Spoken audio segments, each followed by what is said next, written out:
Okay, cool. I'll share the new screen recording now.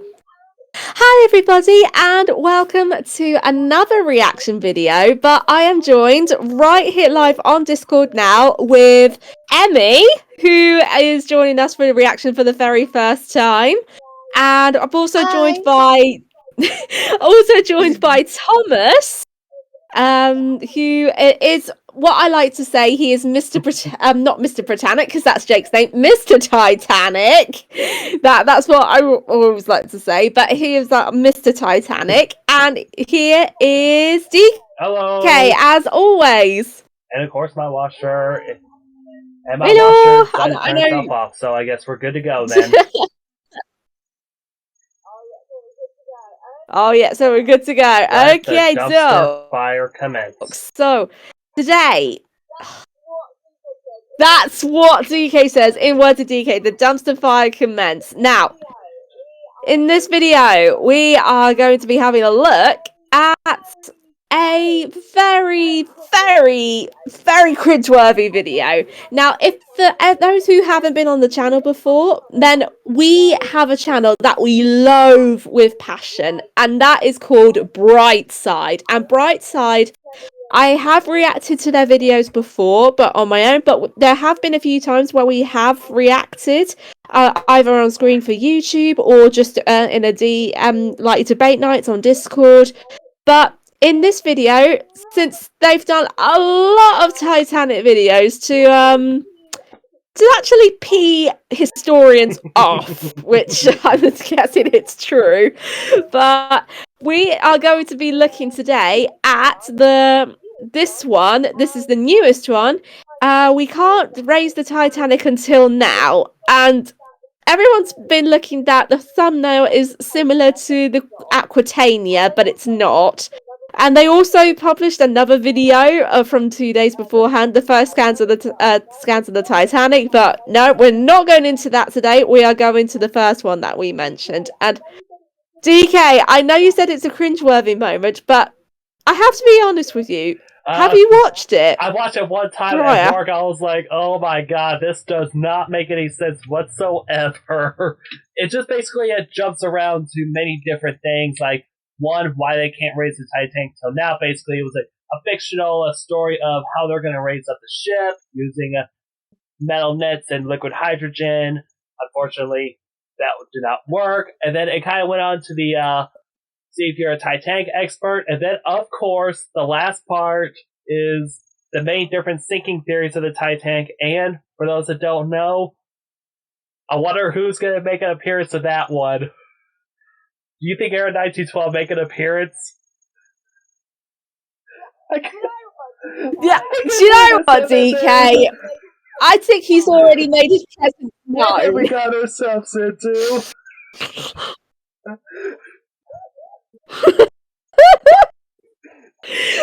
Don't mean this. I think it's just one of those moments where we got ourselves into, but we've called it and we find the shots. And Emmy, this is your first time reacting to us as well. How are you feeling about it all? Well, I'm up for it. I'm up for it. Let the cringe begin. And Thomas, how are you feeling about it all? Well, I've had a long history with Brightside. It's a very complicated story, of course. But they've always been a bit lauded by the Titanic community due to their lack of research, of course, and the fact that they sensationalize everything. You would nearly think they would avoid the color yellow as a whole, so to say, since it's always seen as the color of yellow journalism. But it's just a very shame that they have, since they have a very big audience, I believe that's the problem, of millions upon millions of people. And it's our fear, of course, that some of these misconceptions that are being spread by them are seen as fact, more or less. So that is why the Titanic community has been very vocal on Brightside. That is very, very true, actually. And I think with that, we will get started into the video, guys. Prepare for some cringy moments, and Emmy, prepare for some die inside. Very, very colourful stuff. Let's put it that way. April 14th, 1912. The Titanic crashed into a huge iceberg. Crash? Crash. No, I'm sorry. And just 1 second in, and I got this wrong. It's collided, not crashed. Scraped alongside could be possible, but crashed into? That, If it crashed into it, it would have been a nice panic, no doubt. That's so dumb! It's so dumb! Look at the backdrop! GK's just like, backdrop. Look Mic at the drop. sky! It's supposed to be a clear, moonless sky, but yet one side is all lit up like the sun is rising up. Oh my god. It looks as if it's coming close to evening. Like the sun's about to go down. But it happened at a dark night. And to be fair though, the sun right now is actually setting where I am, and that's much more brighter than this Brightside video that we're doing.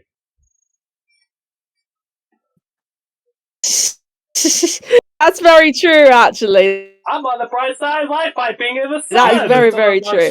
Right, 5 seconds in. Okay, so let's prepare for light stuff. We'll go back to the beginning, even though we've got to sit through already. The Titanic crashed into a huge iceberg and sank. Yep, we've covered that. But what if this time we use the ice to bring the ship to what kind of... So I guess it just did. So I guess it just went down low and then all of a sudden just breaks earlier. Okay, no problem. I guess that's how it did.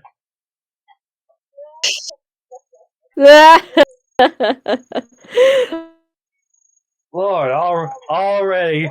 Oh my god. What? It does what? give the Titanic time to sink it down, right? It does take a time as it cracks in half, and then it'll sink down slowly. Is that right? I think Thomas. Yep. I'm just flabbergasted. I think all of us are flabbergasted already. Alright. Yeah, that's so true! And, we're 11 seconds in, and basically we got 8 minutes of footage. This is gonna be great!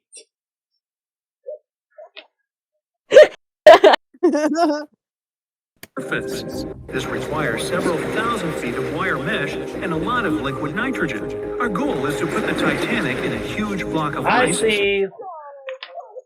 Sorry. Right. What? Okay, first of all, the risks that would bring all that down there. Back in the 90s, I believe it was 96, they of course tried to lift the big piece, which were the portals of stateroom C79 and C81. They managed to lift it, but the first attempt failed even before they raised it to the surface. But especially after what happened in June last year, and especially consider PH died in the Titan submarine explosion, who was a friend of friends of mine, I would not like to risk anyone's life for this. So it's very risky to do that, since it would mean a lot of surveillance from human beings as well. But the impossibility from it all, since how could you create a block so big without causing a chemical reaction before that? Especially at nearly 2.5 miles down at the ocean floor. I also see another problem in this situation is basically, one, the Titanic is 2.5 miles down, and basically another one is basically water expands if it freezes. So what happens to this ship? I know this is the front section of the ship, because that's the way it looks like. What's going to happen is that water is going to expand, and basically it's going to risk damaging the ship even more. Think of it as you freeze a plastic water bottle, freeze up all the way to the top, put it in the freezer, and what's going to happen? That water wants to try to bulge out and try to escape whatsoever. So that's basically why now these days, if you ever get a freeze warning because you got metal pipes underneath your house, they basically tell you, hey, leave your water faucets on a dripping, because what's going to happen? That water freezes, it's going to expand, and your pipe's going to burst. That's very, very true to say at the least, yeah. What's that critical mistakes that sank the Titanic. No, let's not watch Right, that. okay, so we'll probably go... Right, let's go back to it. A full screen. That will raise the ship to the surface. Now to do this, you need to wrap the wreck in a wire mesh and cover it with liquid nitrogen. The first problem you face is the inability to wrap the ship completely. You need to somehow lift the ship a little to put the mesh under it. Let's say that by You some can't freaking miracle... lift that ship just to get How would this wire work mesh at up, such especially depth? 2.5 miles down, because all you're going to do is risk damaging the ship. I've actually looked at the comments prior before we actually did this one, and I even commented on it myself saying, this does not make any sense whatsoever.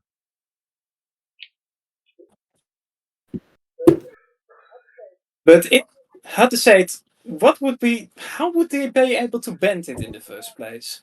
We talk about, it takes 2 hours to go down at the wreck, 2 hours to go up at the wreck.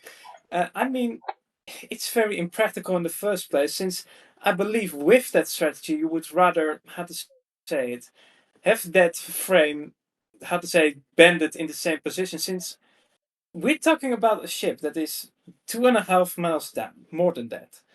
And Jesus, it wouldn't work. Oh, Lord. Words cannot be spoken at this, and we're already about like 2 minutes got in. up to 12 minutes and 22 seconds already. Oh, man. Continue. Right. Yeah, we'll continue. To do so. Next, you need to transport hundreds of large tanks of liquid nitrogen. You're underwater, opening the tanks. Okay, I'm gonna have to pause right there because I've noticed the stern. The stern is intact. No. No. It was the back of the stern was never intact when she sank. It was completely damaged following the breakup. Yeah, and it's actually, not to mention, of course, that the forward and aft towers are also detached from it, and it's based on what we can see now at the most recent footage. There is evidence to suggest that the keel, at least sometime after the collision onto the floor, onto the at the ocean floor, of course, she likely broke her keel as well, which wasn't too noticeable before, but now it seems quite apparent. It is said, however, of course, that the scans from last year are a bit overshadowed by the tragedy that took place less than a month later. True. That's very true, actually. But I mean, if you ever, I've heard from like divers who I have interviewed, the stern. Everyone just seems to believe that the stern is more dangerous to visit in the wreck, when in actual fact, divers have said to me it's not. And I mean, I do understand that in like one way, but I know in another way it's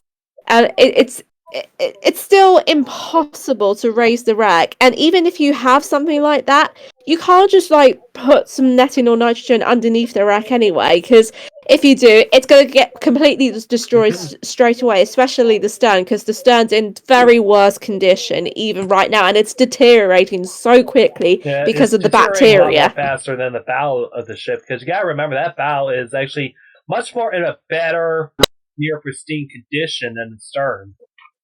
Because for those who don't know, the bow actually has this dynamic prow, and the aerodynamics actually make the bow plane downward and basically wedges into the mud a lot easier.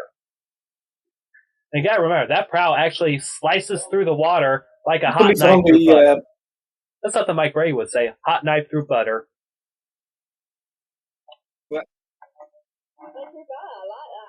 I prefer. I like that. But Thomas, did you say something? I want to say something. I do not believe that the stern is, how to say, rusting away quicker, but I do believe that since, of course, the state when it landed on the sea bottom wasn't too pristine compared to the bow section, as well as the fact that there are very strong currents present, I believe the superstructure is more exposed to those currents on the water as well, since they blew the submersibles away back in, I believe it was 2019, 2020. There was a documentary about it, but regarding it, it is much more exposed as well, since it comes into the direction of the stern from where the engines are located as well. Or no. I could be mistaken about that. The wreck isn't my strongest speciality, I must say, since I prefer to leave that over to some pals of mine who are truly wizards in that regard. But that's a story for another time. Oh yeah, definitely. Right, we'll probably continue on. And it's so cold that the icy water of the Atlantic Ocean looks like it's boiling. The nitrogen just sizzles, dissipates, and certainly doesn't create a block of ice around the mesh. All right, new attempt. Raise the Titanic with the help of huge magnets. This was by far the most craziest one I've ever Oh heard my of. god! Do you know what? This is not the first time that the magnets they suggested with the magnets, because this is like the earliest thing, like earliest idea to raise the Titanic wreck with magnets, and that was first thought about back in 1914 when they're probably 1912, 1914, but that really depends on like the time era, because one of the sons whose father died on board the ship, John Jacob Astor, I believe. His oldest son and the family were determined to find the ship to find his body, because John Jacob Astor's body was recovered, but we can't really teach. But I think I am getting mixed up with like all of this. But Body was recovered, but I try to remember, since I haven't heard the story of a survivor who was willing to fund it. I mean, relatives of a person on board, but I could be mistaken in that regard. But it is still like a little mystery. But I think in that sense, really, it was thought about, and a lot of people thought about getting raised from the wreck, really, back in 1912, 1914. But of course, at the time, they didn't really have the technology to find shipwrecks like this. And even if they did have magnets, it could be dangerous. I mean, people could have died, even though they were trying to have like giant magnets on the ship. They could have died. And how would they get strong magnetic fields anyway, really, especially with the iron sort of starting to deteriorate, even though the wreck would be underwater for a few years? If you want to hear one of the silliest theories, they actually want to fill the Titanic up with ping pong balls, and the thing would basically just float up. Mythbusters actually tested that out a while, years ago, and yeah, they actually did test it out though. It is possible just to use ping pong balls. What was the result? To raise up, but it's just only like for small craft. But basically, for Titanic size, it's just merely impossible, because there's two factors you gotta put in perspective. One is that 6,000 pounds per square inch water pressure. Basically, that hose is going to be smashed in at the bottom, or if you have any ping pong balls that are down there, it's going to end up getting smashed.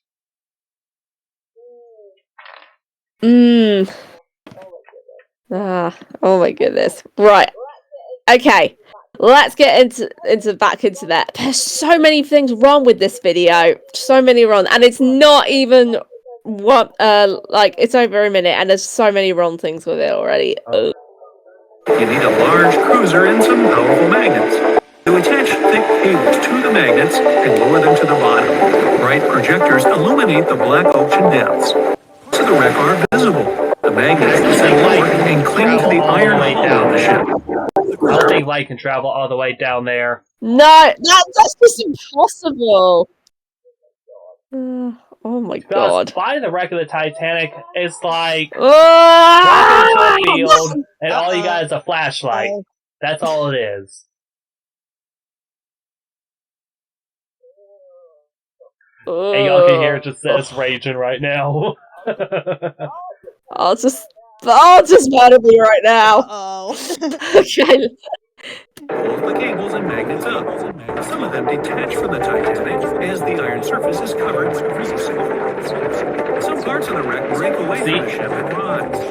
The power of the cruiser is not enough. One of the cables. Oh, is that actually sinking? Okay, let's have a real look at it. Not only the weight of the individual parts of the Titanic, but also the colossal water pressure interferes with the operation. The sunken ship can't be raised completely, only in small parts. In reality, there has already been an attempt to raise the Titanic. Okay, I'll probably pause right there, because there's a point really. I'm not too sure if small chunks of the wreck will be up in the magnets, but there's chances are, but by the looks of the animation, the Titanic would be destroyed in an instant, just like that. Now, the fact In that real they life. actually did say that small parts were actually wanna raised up, that was by actually true, iceberg though. like They that? raised up plates, they raised up coal, and I even got a little piece of coal myself in my Titanic collection as well. So that's basically all they can basically do is recover from there. It's just basically anything from paper money down there to plates, cups, silverware, coal, and that's about it. All right. Okay. Let's do that again. Actually. Oh my goodness. In parts. The $5 million operation failed. Nylon slings were attached to a large part of the wreck. The other end of the slings were connected to the diesel engines. For the entire operation. Are you kidding me? Nylon slings.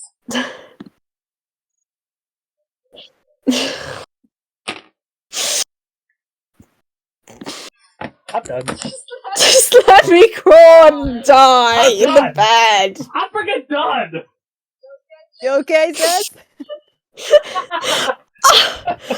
Oh, Emmy, this is.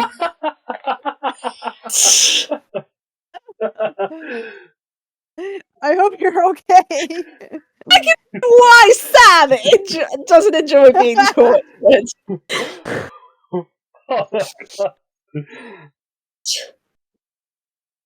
No! Now we know how Okay, Sam just murder me feels! right now, please! Now we know how Sam feels! Well, let's all sympathise with him.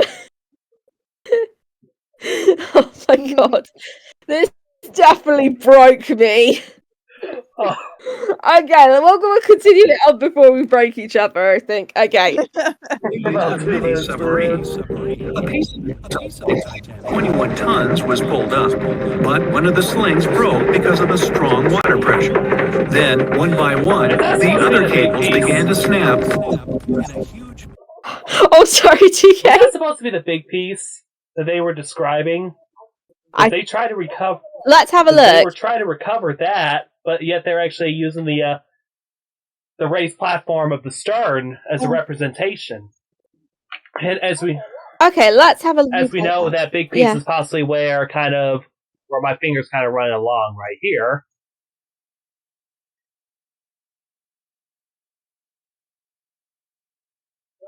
Yeah.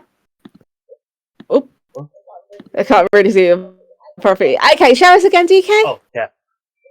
On the screen. Yeah, for the big piece, it would normally be right about here, but yet they're actually using the stern docking bridge right here. And this kind of goes to show you what kind of dumpster fire videos that Brightside would make. And it's basically a good representation. Dumpster fire. We need to get a dumpster fire emoji. Yep. I think we would definitely do the dumpster fire. Hang on, let's search for sound. I don't think there would be one in there, but closest one is the disgusting. Well, I'll definitely have to play this. Airing today, aren't we? And the words of Squidward from SpongeBob SquarePants. Okay, we'll be ready to continue with this. Oh. That's Part of the wreck. The other ends of the slings were connected to the diesel engines. For the entire operation, they used a mini submarine. A piece of the Titanic, weighing 21 tons, was pulled up, but one of the slings broke because of the strong water pressure. Yeah, we did talk about the big piece. Yeah. Yeah, we did. But the visual references aren't too good, I must say. I mean, we're going to have to remind ourselves here about the big piece. So, what was the brief story of the big piece? Well, the big piece was of course some of the starboard side of the hull of the staterooms C-79, which was in the Louis XV style, and C-1 was in the Georgian style with walnut paneling, which was the early variant of the Georgian style. It was attempted to be raised twice, with the second one being successful, and it's right now in Las Vegas. But it was attempted to be raised twice, as mentioned before.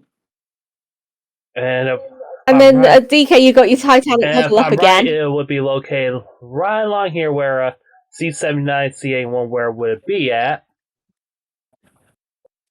Given a rough estimate, because I know this is Lego and all. And I the audio got cut out there, DK. I don't think I got cut out. I got two visitors. Fair. Oh, you got Smokey and Cubby. Yeah, they just walked in here. Oh, did they? Yeah. Oh, hi, Smokey. Hi, Cubby. I think I scared Smokey away by accident. Oh, poor baby. Oh well. I'm not the only one who had a pet here not too long ago. All right. I guess. Well, of course. I guess let's go. Dive right back in. No pun intended. Yeah. Okay. Let's dive back in. Then, one by one, the other cables began to snap, and a huge piece fell back to the seafloor. By this time, all the participants of the rescue operation had run out of food supplies, and it was far from the nearest shore. So they decided not to make a second attempt. A book was Yeah, I mean, this is just ridiculous. That it's really ridiculous. I mean, this is a true case of fabrication. Huge fabrication. Yep. They ran out of food supplies and had to go back up. Down there, 2.5 miles down. The food supplies on the submarine anyway, wouldn't they? Because in the submarine they would have had like supplies of food and probably a toilet. Yeah. Yeah. Okay, 2 minutes in, and there's a lot of inaccuracies there. Ugh. Written and a movie was made about how the Titanic was lifted with compressed air. In reality, no one even attempted this operation. To do this, you'd need several hundred large cylinders of compressed air. At first, you install them inside the Titanic's hull and wait for them to pull the ship to the surface. As soon as you lower the cylinders under the water, they immediately float upwards. This greatly complicates the operation. Does that sound You like need the to movie fasten the Race the cylinder Titanic? Yeah, this actually sounds quite similar, doesn't it? Yeah, for those that actually don't know, Race the Titanic was actually a movie from the 80s. I forgot who produced that one. I know it's free on YouTube and all. To be honest, I have seen it before. It was something by far different, but it was completely unexpected, and it was just completely fictionalized.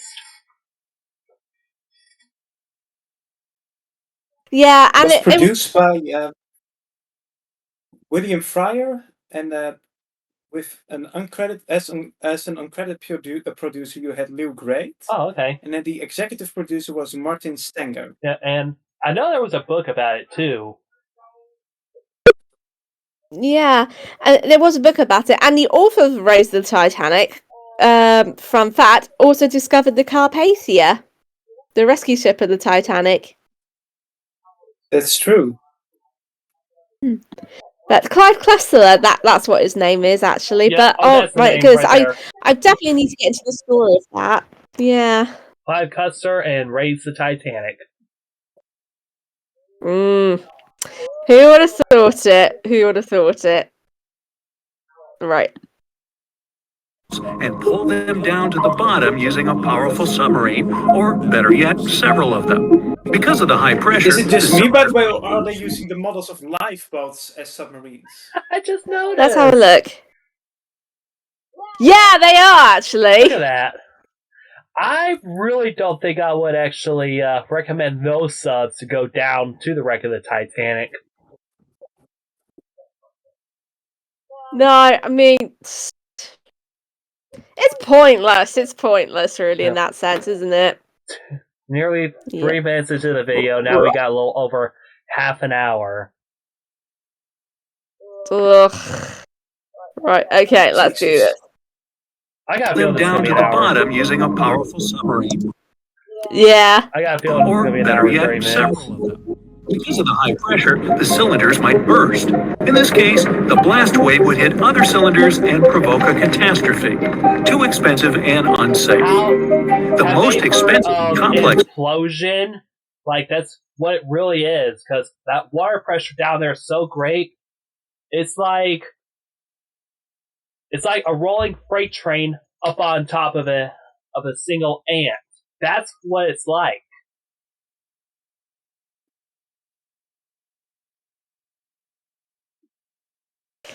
Yeah, it's just annoying, really, with that description, really, and it's scientifically impossible from what I can see. No, I have worse theories, so to say. That's true. True. Right, okay.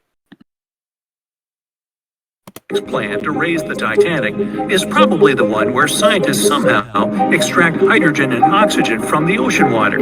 Then these extracted elements must fill special containers. Those containers are attached to the ship, and the Titanic would rise to the surface. Even if you extract oxygen and hydrogen from millions of tons of water, the rest of the ocean water will replace it. A machine that will be capable of such filtering should cost billions of dollars. Or you can come up with a chemical element that will use a chain reaction to purify all the water. In this case, the entire world ocean will be left without vital oxygen. They were on their way to the New World when a rendezvous with an iceberg crushed. Says, I think this part of the video possibly rings a couple of bells for you, because, like I said earlier, this video is just nothing is jumping from one part to another. And, yeah, says, I think this part of the video right here, this possibly rings a bell for you. By the way, tap that notification bell down in the description box below if you want more videos like this. Yes, okay, let's have a look. Okay, DK, I'll take your word for it. Let's have a look. All of their dreams and hopes. No! They did not! Really? Okay, let's have a repeat that. So, An iceberg crushed all of their dreams and hopes. They had the nerve to show that the Titanic hit the iceberg head on. They had the bloody nerve to do that. Oh, come on. I can only do that with this. I can only do that with my Titanic model and get away with it, but not Brightside. Who's joining in and out? Oh. Don't subscribe to Brightside, please. Subscribe to this channel to join the bright side of life. How would y'all feel if you would have said that? Subscribe to the History Inside a Nutshell YouTube channel where you can stay on the bright side of life. Always look on the bright side of life. Ba-dum. Oh my god, this is Henry. What is the matter with all of us? No, I think we're just on the edge of being Insanity. hyper, but not being too drunk. I guess we can say we're at the edge of our seats. Is that right? Yes! By the way, if anybody wants to participate in a Brightside drinking game, come join the Discord server too. Link will be down in the description box below. Yes! We need to do that! Right, okay, anyway, let's get back. I can hear the memes already. There was tears and heartbreaking goodbyes, like that of Jack and Rose. Okay, Or was first there? of all, there weren't actually really any panic into the early stages of the sinking whatsoever, so everything was like, everybody was calm, and they were collected, they didn't know what was going on, but right when, before the final moments, right when the lifeboats are starting lowering up, filling up more and more, that's when the realization I actually need to does hit. disagree with that. Well, there were earlier cases of panic among some of the passengers. For example, I remember one story of August Wennerström, who came from Sweden. He remembered that there were a group of Mediterranean-looking passengers, likely either from the Ottoman Empire or actually being Italians, went to the stern section, and the stewards were very, how to say it, they prayed, they were very shaken by that the water was up their quarters. Uh, and they panicked quite a lot. To the extent that the stewards asked them to remove their life belts and to how to say, they were also a bit bullied by their fellow third class passengers because they took it quite serious. But there were some other slight cases of hysteria and panic that came from the first, I would say, 40, 50 minutes of the sinking, such as Laura Francatelli, of course, who was in stateroom E26, not E36 as often claimed sometimes. She remembered that she saw the water down at the stairwell that led to the squash court, the the post rooms and such. And she was very shaken by that as well, and went up to her employees, of course, the Duff Gordons, and reported them to them. And there were some other mates who had their cabins on E deck a bit more in front, such as Roberta Maioni. She also informed that to her employees, as did what was her name again? She was the employee of the Roberts. Of Mrs. Roberts, who was in B5, I believe. Let me double check what her name was. Mrs. Robert traveled together with her niece and her daughter, which were her niece was Elizabeth Walton Allen. Let me see if I can scroll down if I can find the name of their mate. The name of their mate was Emilie Crucian. She had her stateroom down on EDEC as well. The exact number is unknown, but historians speculate around the E11, E14, around there. And she was also quite panicked by it, of course, since this is about 40 minutes after the collision, a bit earlier, perhaps a bit later, since the water already reached E-deck around that time, quite early on. But there are small matters of panic here and there, of course, in the early stage of the sinking, which, of course, started to increase slowly but surely. But to say that there wasn't panic among some of the passengers, that is not exactly true. I was going. Oh, okay. I was going off from what was up on the boat deck. Actually, yeah. Once I think in the later stages, that's when that realization, starts picking up. Is like, okay, this ship does not have enough lifeboats. We gotta get off here as fast as we can. True. Right, let's go back. All right. You know the real story of Titanic. The love story of Jack Dawson and Rose DeWitt Bukater was inspired by true events. What do you say? Is it a myth or a fact? We're gonna go a myth on this one. What do you guys think? I'm going with a myth Well, on it this would one. depend on it, since there is no recollection, of course, of a first-class passenger falling in love with a third-class passenger. There is no recollection of that. It'd be impossible too. But there is a story of a married woman. Her name was Vera Dick, and she came from Calgary. She was, I believe, speaking from memory, 19, 20 years old. She was born in 1891. So that was recently discovered, since it was before speculated she was born in 1894. But she was traveling with her husband, which was Albert Dick. He was 31, and their saloon steward, his name was Victor Jones. I believe he had an initial for Victor as well. But he flirted with her at the table, and ultimately, even though as far as resources go, there is no recollection it went as far as merely flirting. But Victor, he saved their lives indirectly by going to their stateroom and to tell them about the danger. And he helped them with putting on their life belts as well. That's at least the closest to it that I can speak from memory regarding a first-class passenger falling in love with someone of a lower class on board the Titanic.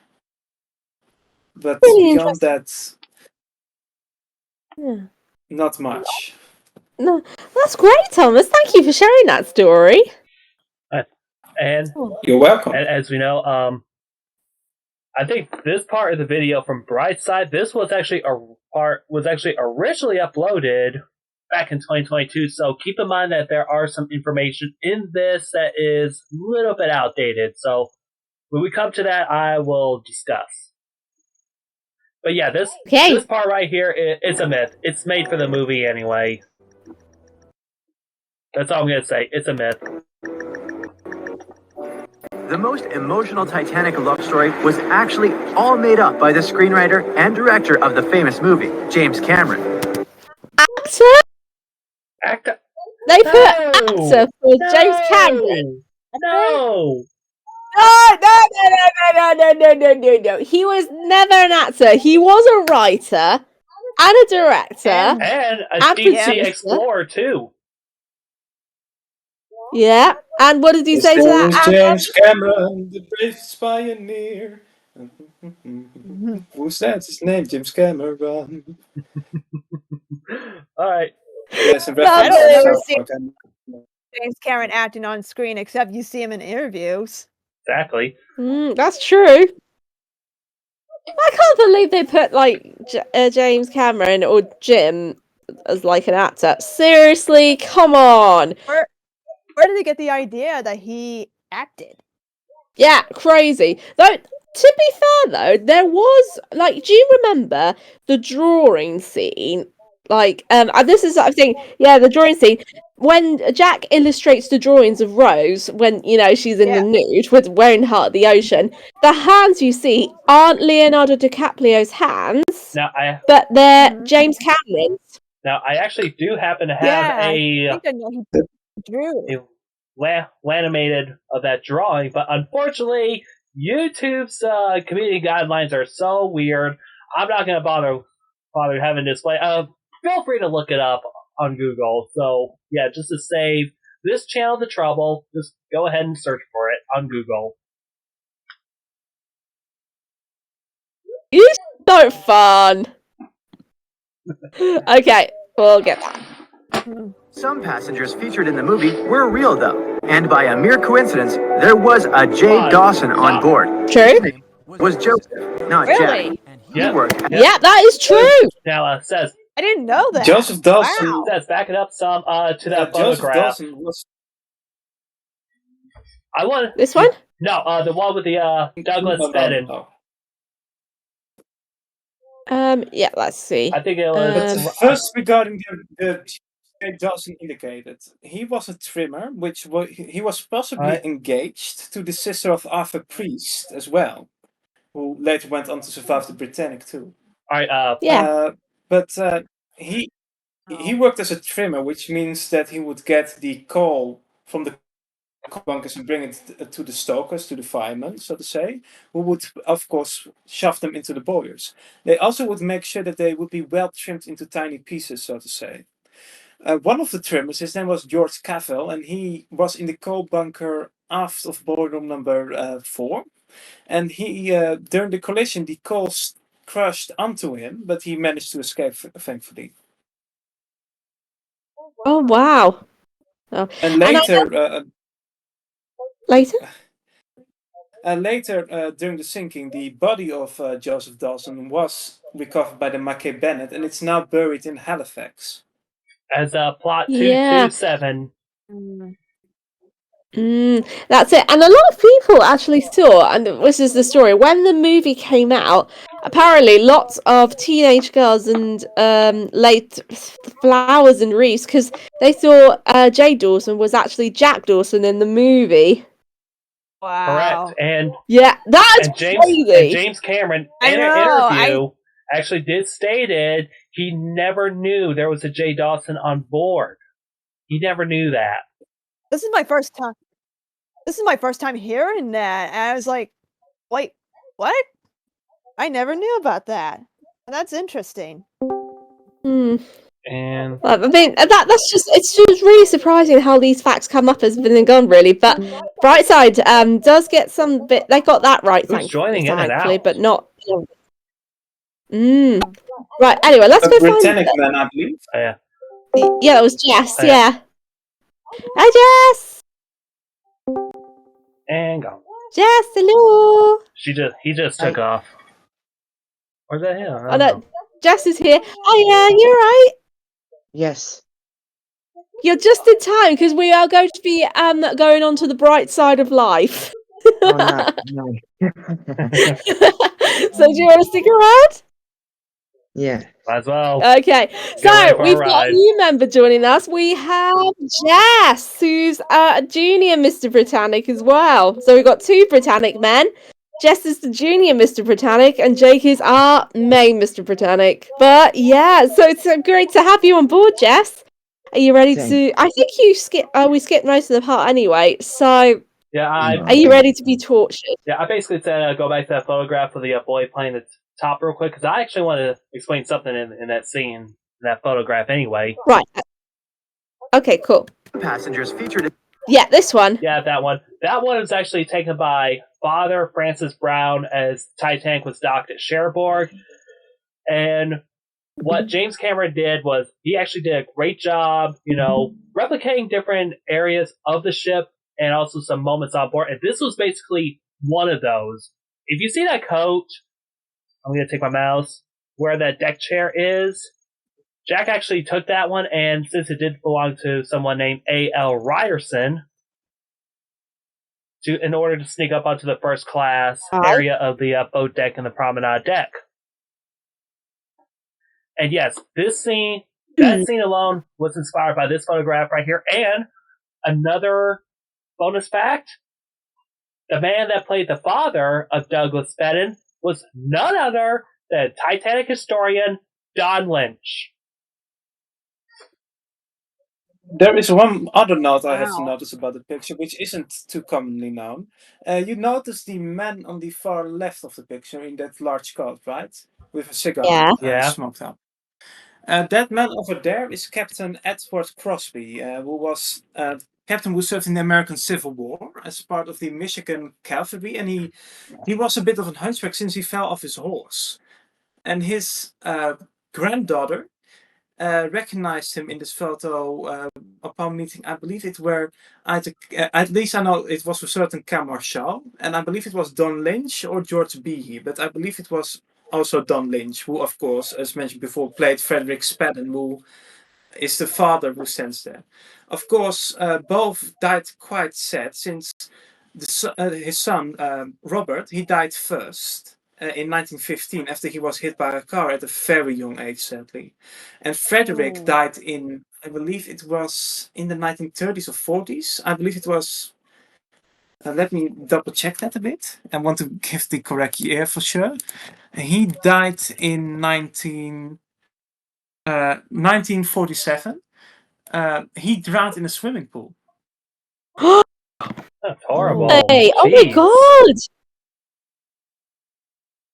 Oh god! No, I believe he had a heart attack and died in a swimming pool because of that. And sadly, of their boarding party died quite young altogether. Since you had, I believe, I'm not too sure of it, but Douglas, his nursemaid, died in 1920 at the age of only 50, I believe. I could double check that. It could be 49 too, but Burns was her name. Let me see. No, she died at the age of 51, about that. In 1921, quite close, but not exactly, of course. And their mate, who was Mrs. Ward, Annie Ward, I believe. Or am I confusing it with... No. I'm confusing it with the mate of... yes, I'm confusing it with the mate of Charlotte Cardoza. Their mate, Helen Wilson, she died at the age of, I would say, 70 in 1939. But It's My goodness. hard to say. Good lord. Right. Alright, It's a very complicated. and continue.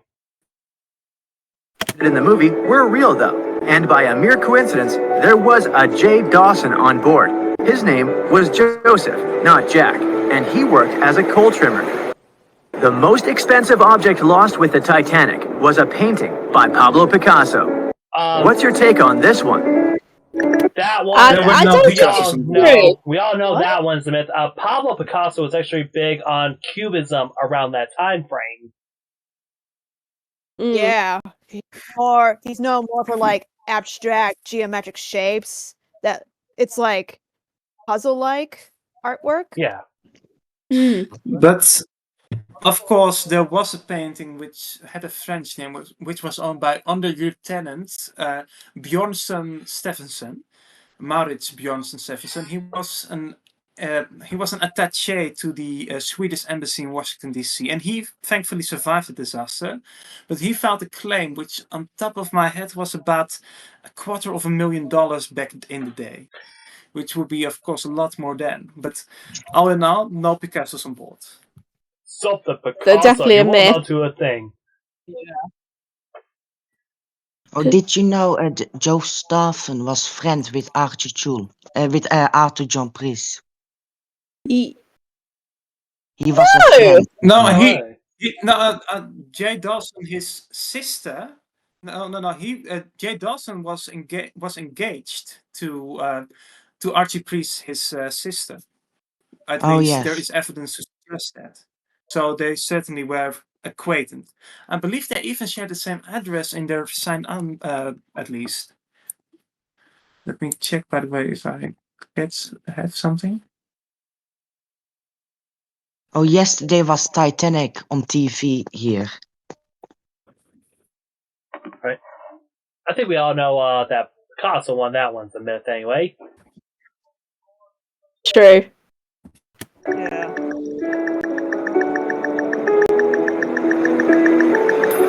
It's a myth. Another one given to us by the famous movie. The most valuable item that went down with the Titanic was probably a Mary Joseph Blondell painting, created in 1814. Yeah, it's true. That's Other actually a valuable real items good representation of Titanic from Brightside. That one's actually pretty good so far. Mm. Yeah, that's a bit more That's the better. painting I Actually. mentioned before. And it was The carrying one you saw. it was carrying the painting like it was a cargo ship. Yeah, I think that was quite cool, actually, to be fair. But I think it is true anyway, because I did touch a little bit on this, because I did a video about the White Star Line nearly going bankrupt after the disaster. And I can't remember who still owned the painting. I don't know if it was mentioned or not, but I can't remember. But someone actually sued the White Star Line for the loss of See the that painting. story It just would yet? be Stephenson from what I've known. Because Yes, I told that story. both men actually got yeah. off the Titanic at the last second for a collapsible life OD. And when Charles Lightoller happened to see this, he almost had the audacity to yell at them to get back on board the ship. But unfortunately, he never did that because around that time, it was basically the last 15 minutes of the Titanic, so he decided completely against that. But yeah, oh my goodness, But it's though. the story I just mentioned before. Yeah, I definitely remember it now. Oh, so this is what happens when your brain shuts down. Oh my goodness. Anyway, we'll get back. But the story. The musician. Oh, yep, sorry? Sorry, Charles? But the story of Hugh Warner and under Lieutenant Maurits Bjornsson Stephenson, they were part of the Alcoterie group, which was the group on which Colonel Gracie, Helen Churchill Canday, let me see, Edward Kent, Edward Coley, and Clint Smith belonged to. Of course, 4 of them survived and 4 of them died, sadly. But it's a very fascinating story since 3 of them gave quite detailed accounts, he being, of course, Colonel Gracie, Hugh Warner, and, of course, Helen Canday as well. yeah, Jess the Cherubim, that picture's really good. I need to do the video on that. Right, back to business. Isn't it? Back to business, guys. Was probably a Mary Joseph Blondell painting, created in 1814. Some other valuable items were a violin that belonged to Wallace Hartley, the musician who insisted that they had to play till the very last moment. There was also a 1912 Renault Type CB Coupe de Ville. Pause the video for a moment. The violin wasn't the most expensive item back in the day, at least. It got expensive, of course, since, how to describe it, it is believed to have been on Wallace Hartley's body when it was recovered, since it became expensive after the disaster. And as to the claim that that Hartley insisted to play, it is a very debatable subject, since there is evidence in favor that they played on their own accord or were instructed to play. This is like being a bit debatable, really, because I know that with story, because I did touch the video on the violin. I know Wallace Hartley suggested that on the Mauretania, the other ship before he joined the Titanic, the Cunard liner on the Mauretania, he was asked a question by a friend: what song would he play if the ship went down? And if there was two choices, and one of them was "Nearer My God to Thee," and I think I believe Wallace did have the idea of the band playing until the last minute, because everyone just said, "Oh, it's captain's orders, come up." No, it was Wallace's own intentions to do that. So it was his choice to gather all the people up together. But yeah, I think Jess is typing something. Yes. Oh, rebuild the. Okay, interesting. Right, okay. Right, we'll go back. Yes. Now cost millions of dollars. A handwritten manuscript by Joseph Conrad. No, stop the video, stop the video. Yeah. I've never heard those things before. They claimed that the Renault Multicar was worth millions. Well, back in the day, I know that since I saw the insurance claim of it, the Renault was owned by William Ernest Carter, who was traveling with his family, their valet, their maid, and their chauffeur. And of course, the entire family survived except for the valet and the chauffeur. But William Carter had a damage claim of $5,000 exactly of the loss of the Renault, which I believe wouldn't equivalent to about $1 million, so to say. It will be a lot more now, of course, but considering it's likely still in the cargo hold, since there is footage from the 2001 expeditions that shows something resembling the Renault, it's, how to say it, to claim it was worth $1 million is just false. True. Right. By Francis Bacon, 5 Steinway grand pianos, and, of course, some fine china plates and cups. And that one's actually true. Now, I actually did a little bit of research about the Steinway pianos. There were actually 5 of them that was actually from a Hamburg factory. And also, another tip, the SS United States actually happened to have one that Duke Ellington used to play on, but it was actually made out of mahogany because the designer on that ship was so paranoid about his ship wanting to be completely fireproof. Yeah, that's true. And then also, and in addition to that, actually, another thing that's the file claimant was for against the White Star Line were from Tiffany and Co. Because apparently the Titanic was carrying diamonds. Interesting. And Tiffany and Co. sued them for that, as far as I know. Yeah. Wow. Yeah, so there we go. As to the Steinway pianos, there are 6 confirmed pianos were on board, which were on the boat deck landing of the Grand Staircase on the port side. One that was located on the sea deck landing of the after second class staircase, where the band would play just as on the boat deck of the first class staircase. One was located on D deck, which was a grand piano. I forget one. One was located in the third class general room. The next one was the Steinway grand piano in the first class reception room on D deck. After that, you had the piano for the Sunday services in the dining saloon. After that, you had the last confirmed one, which was in the second class dining saloon, which was also used during services. And during the last service that was held there on Sunday evening, a man named Robert Norman Douglas, I believe his name was. I could be mistaken about that. Let me double check, of course.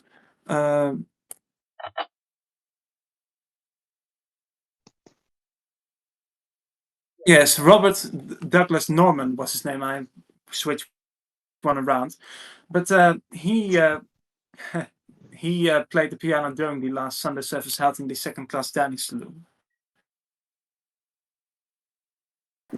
Right. And okay. He played a very interesting role during the speaking as well. I just realized that we've been filming for an hour now. We're even nowhere halfway done. Good vibes. Right. Okay. Cool. Right. We'll try to get through this. Jewelry. The Titanic was the largest and the most luxurious passenger ship of its time. Real quick. Does it sound real to you? First of all, Yeah. there was no moon on the night the Titanic sank. Now, I did some research, and basically there was barely a little bit of a moon. It was like much of a crescent.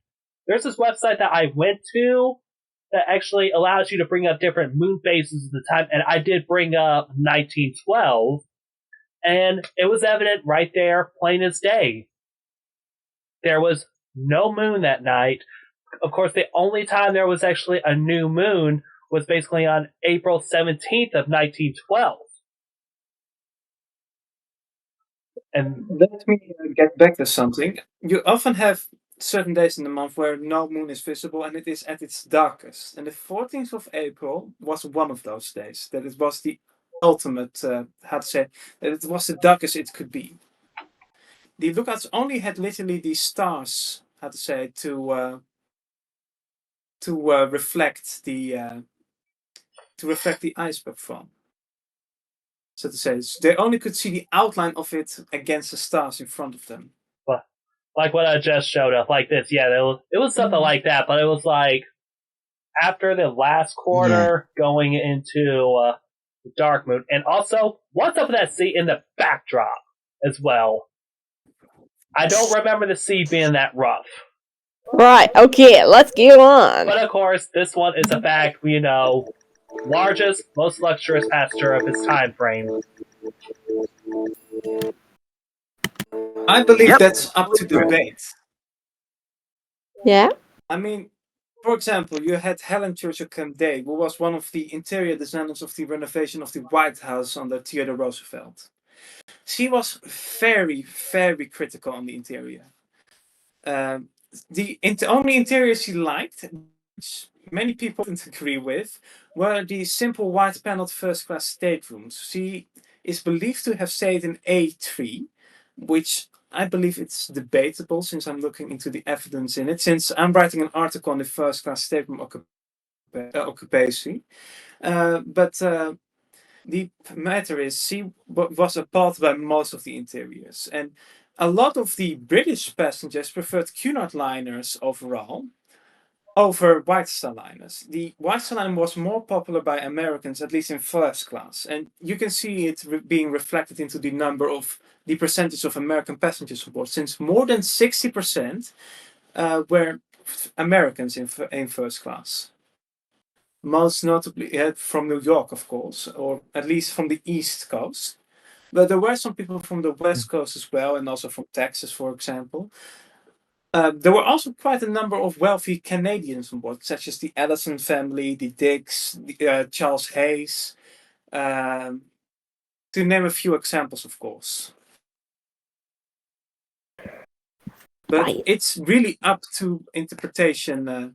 Also, the Olympic was the same as Titanic. What was that, Jess? The Olympic and Titanic are the same size. Oh, yeah, of course. Well, but we'll definitely go back into another time, actually, won't we, really? Yeah. But that's very true, actually, that they weren't about the same size as each other. Yeah. In April 1912, the Titanic was the largest ship ever built. It was 882 feet long and had a maximum passenger capacity of 2,435 people. That's not a lot compared to the largest cruise ship of today. Oh my god, no! Okay, this is way outdated. Yeah, really. keep in mind, though, this is way outdated because the original video for this one, they actually took and basically placed it in this video. This information is, yes, 100% completely outdated. You have to remember, this part of the video was uploaded in December of 2024, around that time frame. Now, according to today, the largest ship in the world is basically, it's not the Symphony of the Seas that they are basically going to say. It's actually the new ship at this time, the Icon of the Seas, to which I understand a couple of weeks ago, it just had its maiden voyage not too long ago. Now, it is outdated, I will admit. And basically, I can't believe that. Yes, this is the Symphony of the Seas. I'm going to basically bring up the Icon of the Seas, and basically I will slap a photo of the Icon of the Seas post-production. It is the largest so far and from my understanding, the ship only weighs 248,000 gross registered tons and is part of the Icon class, which is owned by Royal Caribbean International. And I know one thing to say to that. With a length of 1,196.7 feet, which is much longer than the Titanic. And of course, I think... And Jess has got a good example of it as well. Yeah. Good one, Jess! Oh, it's very big. And yeah, it's definitely, you can really see like a huge comparison because the top decks, well, the top far decks are almost as taller as the Titanic's funnels. All right, now after what happened, I basically froze out and had to end recording and also. So I had to restart once again. And basically, the Symphony of the Seas around that time frame, since it was launched in service in 2018, is actually third, but it was actually surpassed by the Wonder of the Seas, which has a gross tonnage of 236,857. Before that one was overtaken by the Icon of the Seas, and like I said, it was 248,663 gross tonnage. And if you actually notice, all three of those were owned by the Royal Caribbean International. Right, okay, I've recorded on the other side again. Okay, we'll continue. But has more than double the passenger numbers. And yes, no other cruise liner has probably beaten the Titanic. Yeah, I know that. I've looked at it before we got... How can I butcher it? What did they do to the grand staircase is beyond me. What happened to that cherub? But as mentioned before, butchered it. But as mentioned There is a clock. A clock is wrong. I think they took this part and put it through an AI generator about a couple of 100 times, and it spits this out. But as mentioned before, to call the Titanic or Olympic liners in general the most luxurious is, of course, a matter of personal taste. And in the Edwardian era, her interiors were considered a bit, a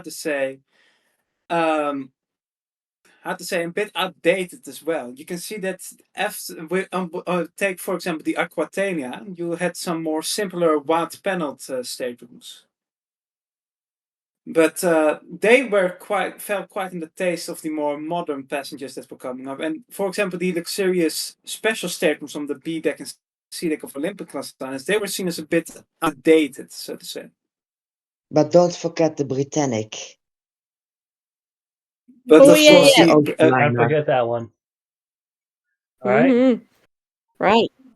Titanic in terms of luxury to this day. It costs more than $200 million to build in today's money. If you think The about tickets it were costs also more to make this expensive. movie Titanic. If you think about it now, Yeah, that's true. Whoa. it costs more Well, I could. to do the movie than to build the actual ship. I could Oh. fact check that a bit, Whoa. but since I have the exact figure right now in front of me, let me see if I can find it.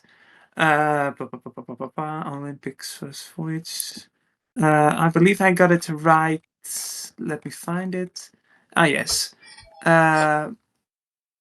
Wait. I have it lying about somewhere. Let me write pond.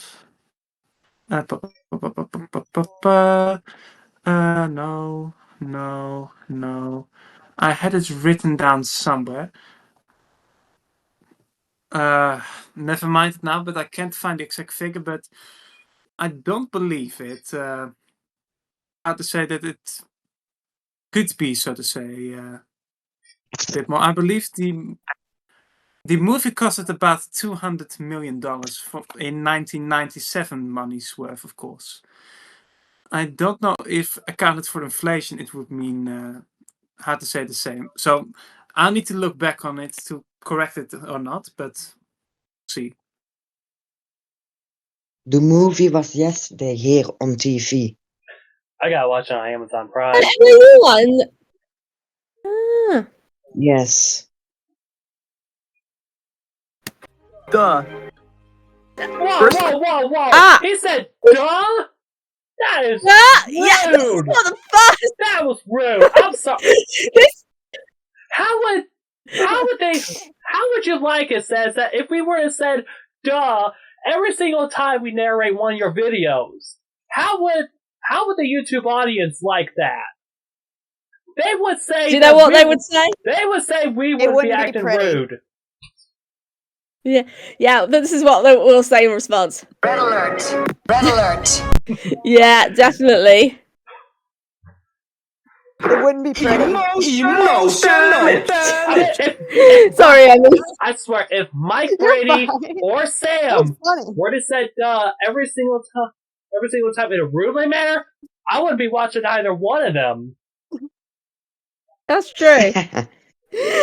Emmy, did you say something? Oh no, I was just saying. I was just commenting that it wouldn't be pretty to have someone say like "duh" on a YouTube video. You know. Believe me, they got away Especially with worse narrating. things. But they got away with it somehow, Yeah. so I know. So unprofessional. that's just Class tickets just range nasty. in price from Alright, the $1,700. statement you can see here, by the way, can you put it on pause? Oh. Yeah. The statement you can see here is indeed the statement on the Titanic. It's B64, which is in the Empire style, fitted out by Mutters and Zoons from my home country in Den Haag. Den Haag. He's also a countryman of mine, so. Oh, God, please say something in Dutch. Something quick. Hallo. In hemelsnaam. Wat doe je? Nice. But Anyway, we're just Dutch. Sorry, continue. I believe this stateroom could have been occupied by George Reuchlin, the only Dutch passenger, not the only Dutch person, mind you, but the only Dutch passenger on board, who was, of course, the son of the co-founder of the Holland America Line and director of the Passage Office. But he described in one of his letters Empire-style furniture, and considering he was a personal guest of Bruce Ismay, who had most of his guests on B deck, it's likely that this could have been his stateroom, this very picture, since it's taken by Robert Welch, who was the personal photographer of Hampton Wolf. And this is one of the, let me see, he took a picture of the private promenade on the port side. He took a picture of B57 in the modern Dutch style, a picture of B58 in the Louis XVI style with brass bed and damask paneling, two of B59 in the old Dutch style, one of B60. Let me see. He took one picture of B63 and one picture of B64, which we can see right in front of us now. So this is indeed a picture from the Titanic. Wow! Oh, cool. Well, and I do apologise if I coughed over a bit. Really had a bit of a tickle. No worries. I heard I have quite a loud voice. Right, okay, let's go back to the video. There we go. For a berth, up to $50,000 for one of the 2 parlor suites. Second class tickets were $700. Third class passengers had to pay between $170 to $460. Okay, I'll pause it right there because I don't know about if it's just me or if anyone thinks about it, but does that seem a little bit off? Like the thing? Like, because I always thought the numbers were the other way round. Not because I always thought that second class tickets cost not as much as I thought that a third class ticket was just $700. It would, of course, depend on how we look at it now, since, for example, the cheapest first class staterooms, at least there is one example that I believe would make a bit more sense now, but there was one first class passenger, and he was Frans Carlsen, and he was a Swedish officer from the St. Louis, and he likely, because his ship was laid up in Southampton at the time, he was allowed a passage since the St. Louis was owned by the American line, which was owned by the International Mercantile Marine Company, of which the White Line was also owned, since it was brought up in 1902. And Bruce Ismay became the president of it in 1904 after a certain Grissom was his name, retired from the company. So he got a ticket which only costed £5 back in the day for first class, even though his stateroom and such is unknown. But the standard first class staterooms, which were the cheapest, were in the £25 range. 26 would be the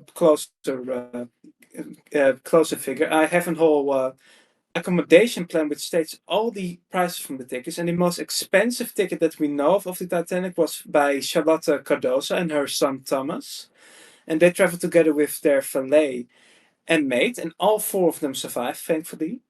They paid £512, speaking from the top of my head at least, for getting B51 in the Adams style, B53 in the Italian Renaissance style, and B55 in the Heart and Wolf Bedroom A style, plus plus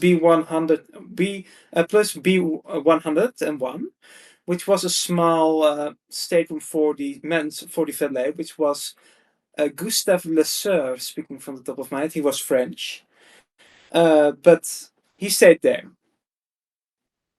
with the maid, likely staying with Mrs. Cardoso, but that was the most expensive ticket we know, and I have a good inflation counter, so we know how expensive it would be now. With that, in terms of inflation, it would be. Let me put in the proper years. We got the most recent number right now. In let me accept the cookies. 1912. £512 would be about 50,000. So that figure is quite close for the most expensive, and £26 for the cheapest would be. Let me see. About 2,500 pounds. Let me see if the figure is correct. So the figure is lower actually in today, at least in pounds. If you.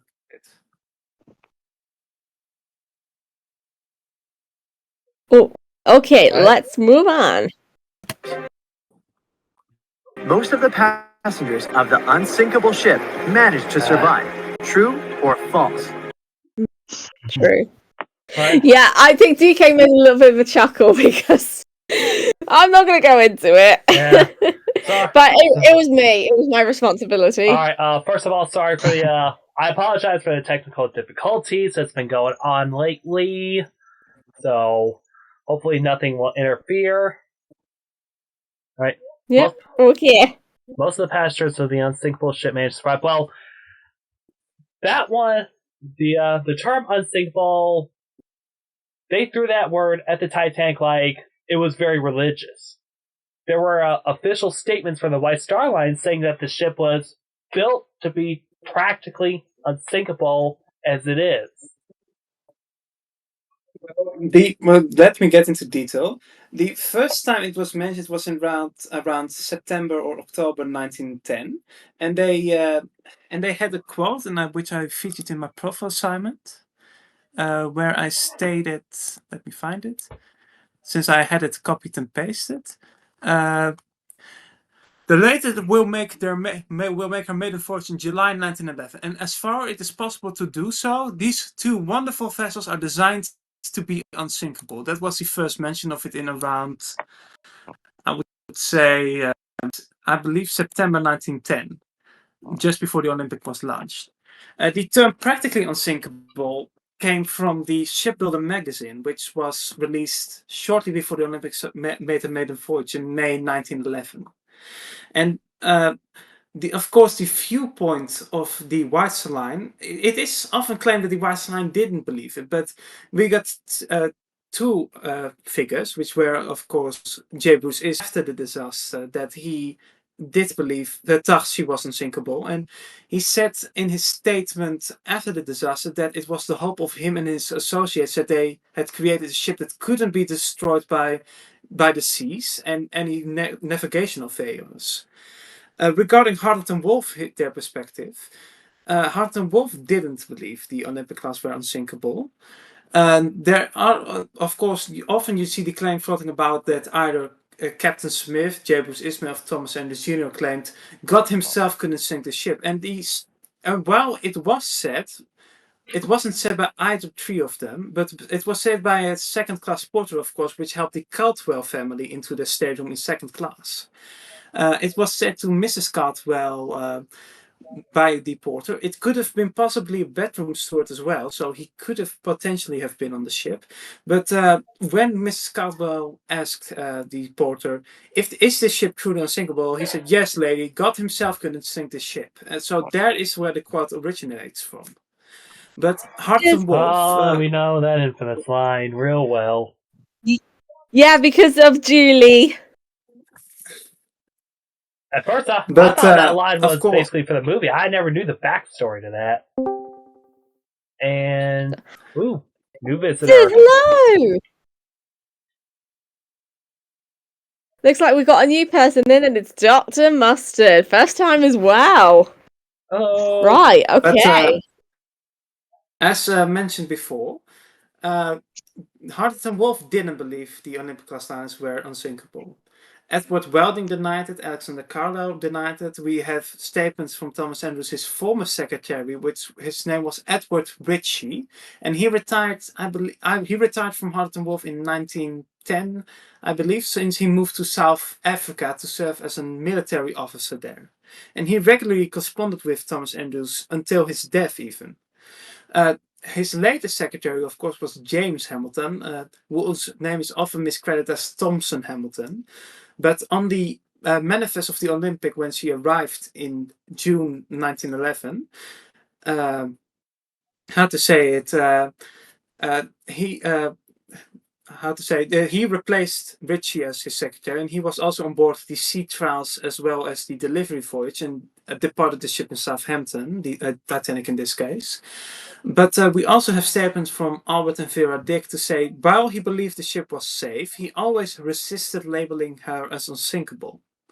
But he did believe, Thomas Andrews Jr. did believe the Olympic assignments were very safe, and understandably so, considering that the SOLAS would still approve the watertight bulkheads as far back as, I believe it was 2012, 2011. I don't know if that has changed, but it's still quite an impressive feat for back in the day. Actually, I don't know if Britannic also was called unsinkable. No, well, after the Titanic sank, that trend died out quite fast. I believe the only persons who would call the ship unsinkable beyond that, of course, would have been in wartime, at least Yeah. in terms of warships. I could see, for example, I see the Kriegsmarine calling the Bismarck, for example, unsinkable or something the likes of that, but I don't see passenger ships being labeled as such anymore, even though it's practically unsinkable and that sort of matters. But she was safer than the Titanic. Despite that, she of course sank quite fast. Right. We'll see if it's true or if it's false. It's false. Yeah, very false. Sadly, it's false. Only 37% of all the passengers actually survived the meeting with the Titanic. That's 1/3 of the ship's population right there. And of course, we got an ad. Your job is to wrestle. Around Alright, 61% can you put it on pause? Alright, for the record, 712 people survived the disaster. 1,496 people died.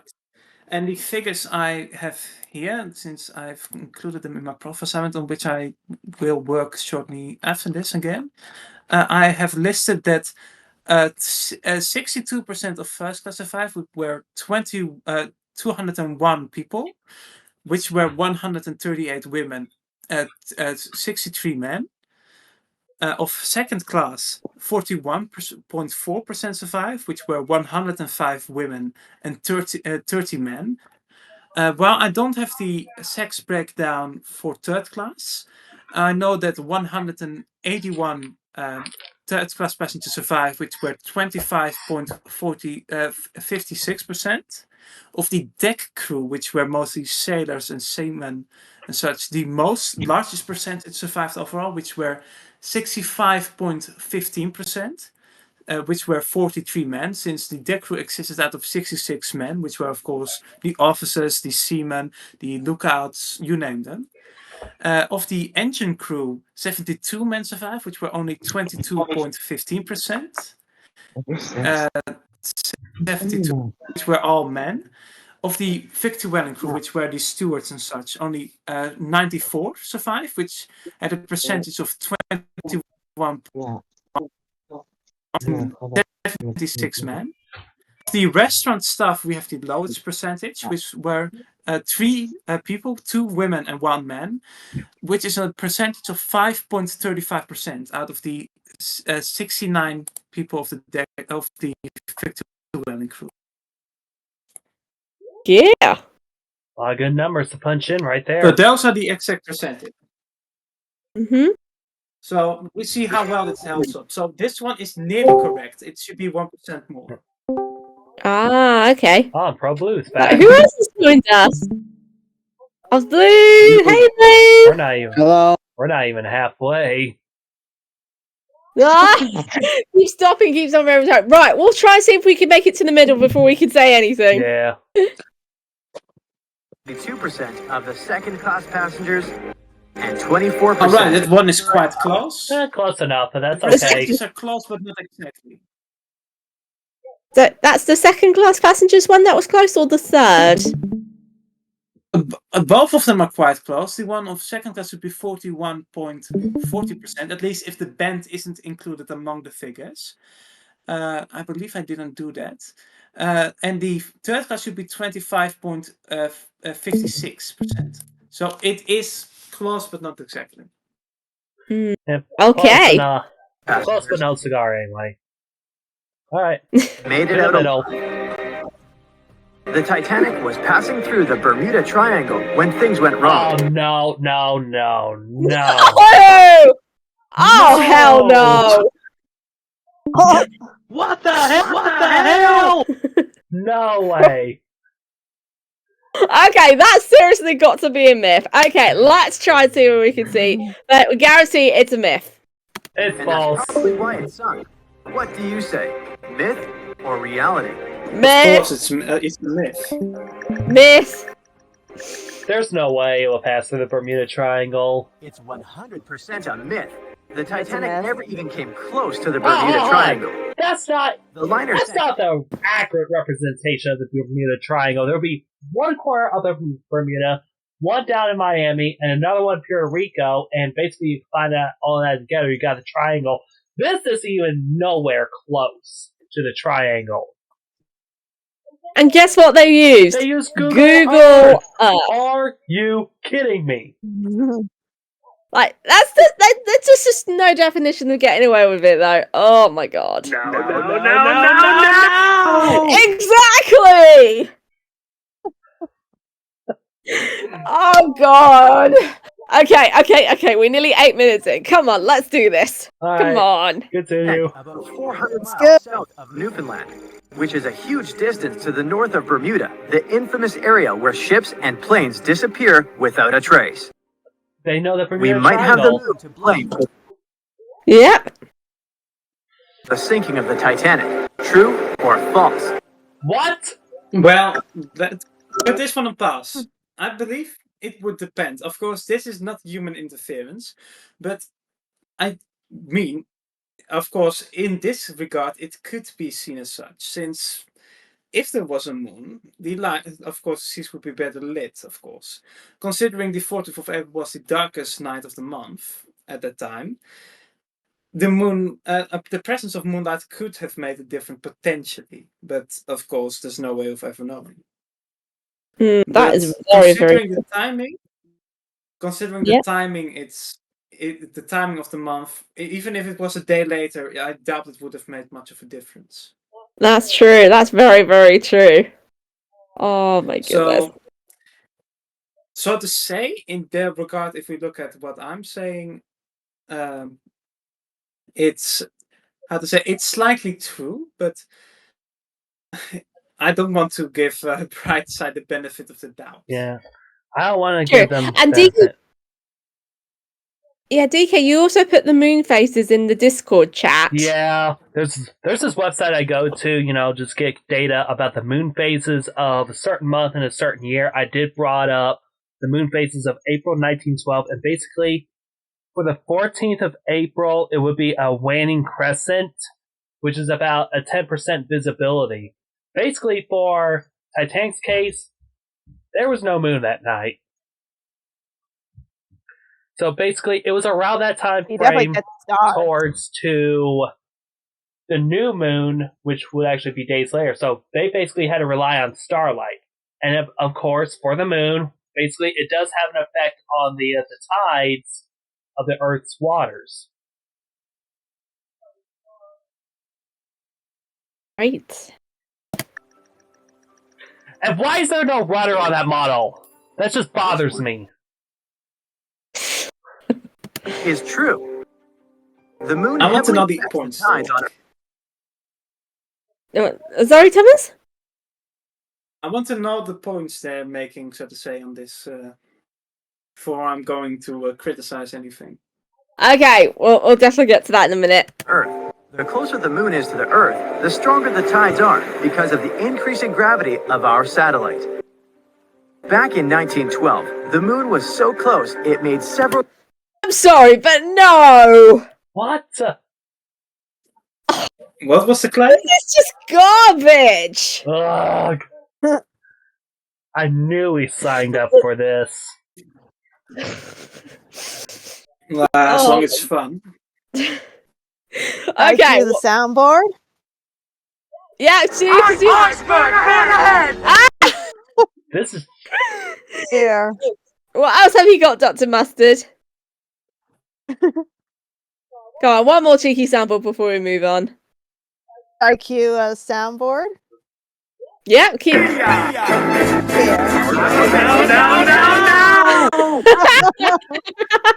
This is... Right, okay. Okay, we'll go. Oh, this is basically a video of memes right now. Glaciers in Greenland break apart. Massive chunks of ice that broke off from the glaciers started floating south. The supermoon event came just 6 minutes after a spring tide, the alignment of the moon, the sun, and the earth that makes their combined gravity reach its peak twice a month. Oh! Before, our planet had come the closest to the sun that year, which made the gravity even stronger. This mixture of events created perfect conditions for one of the most powerful tides in history. Okay, first of all, there was It's tides, like it's the sea. The ocean was First of black. all, Dinner's the going to be iceberg about came into 15, path because 20. of the Labrador current. And I That one expect is all that around shit every time of the to year. The moon has no die. influence on that.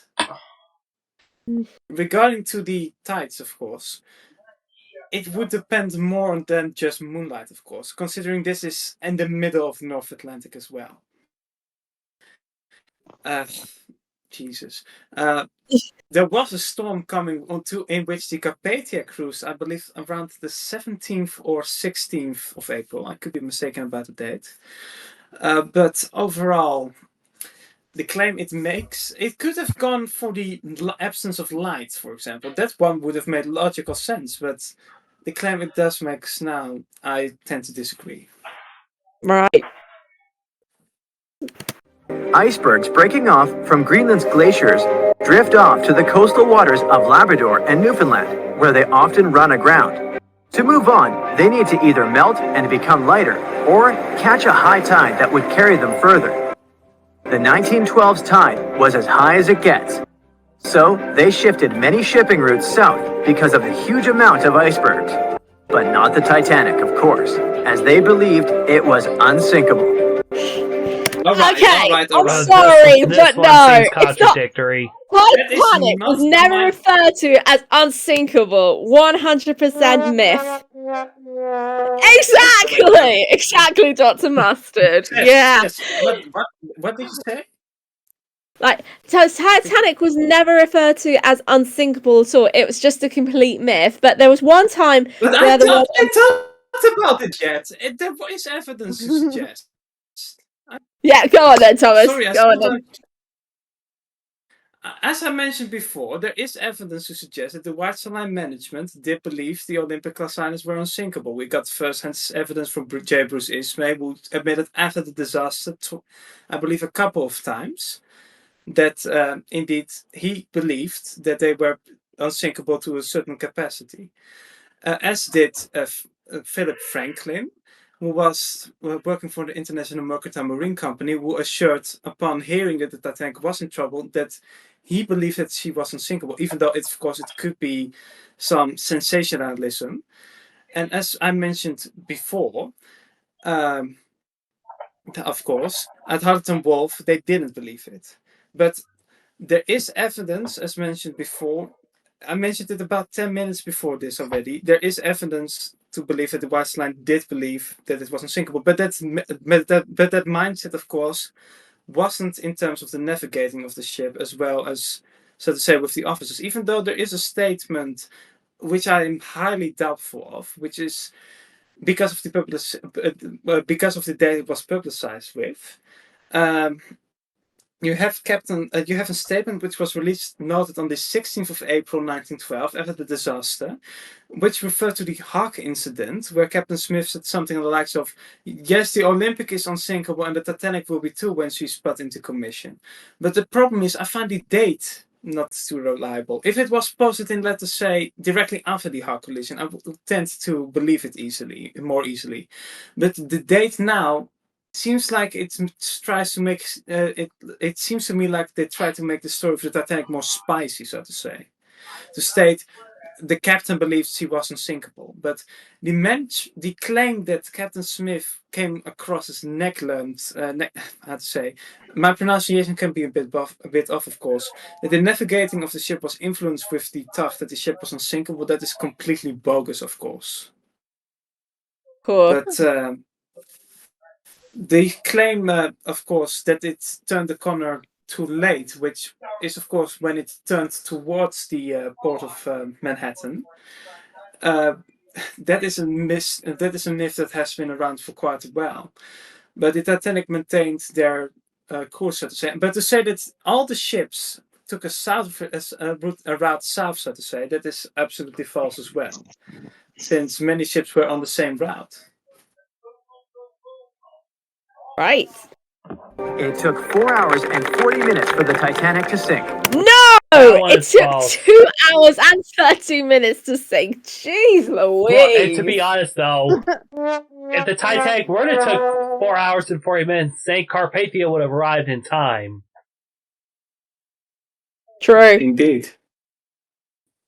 Oh my god. What do you say?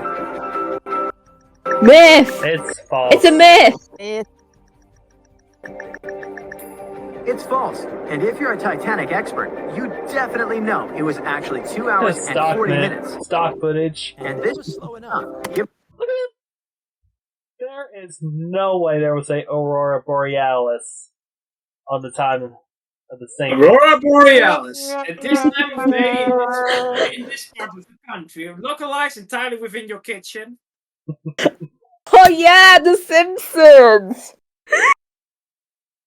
Oh, was there an episode of The Simpsons like that?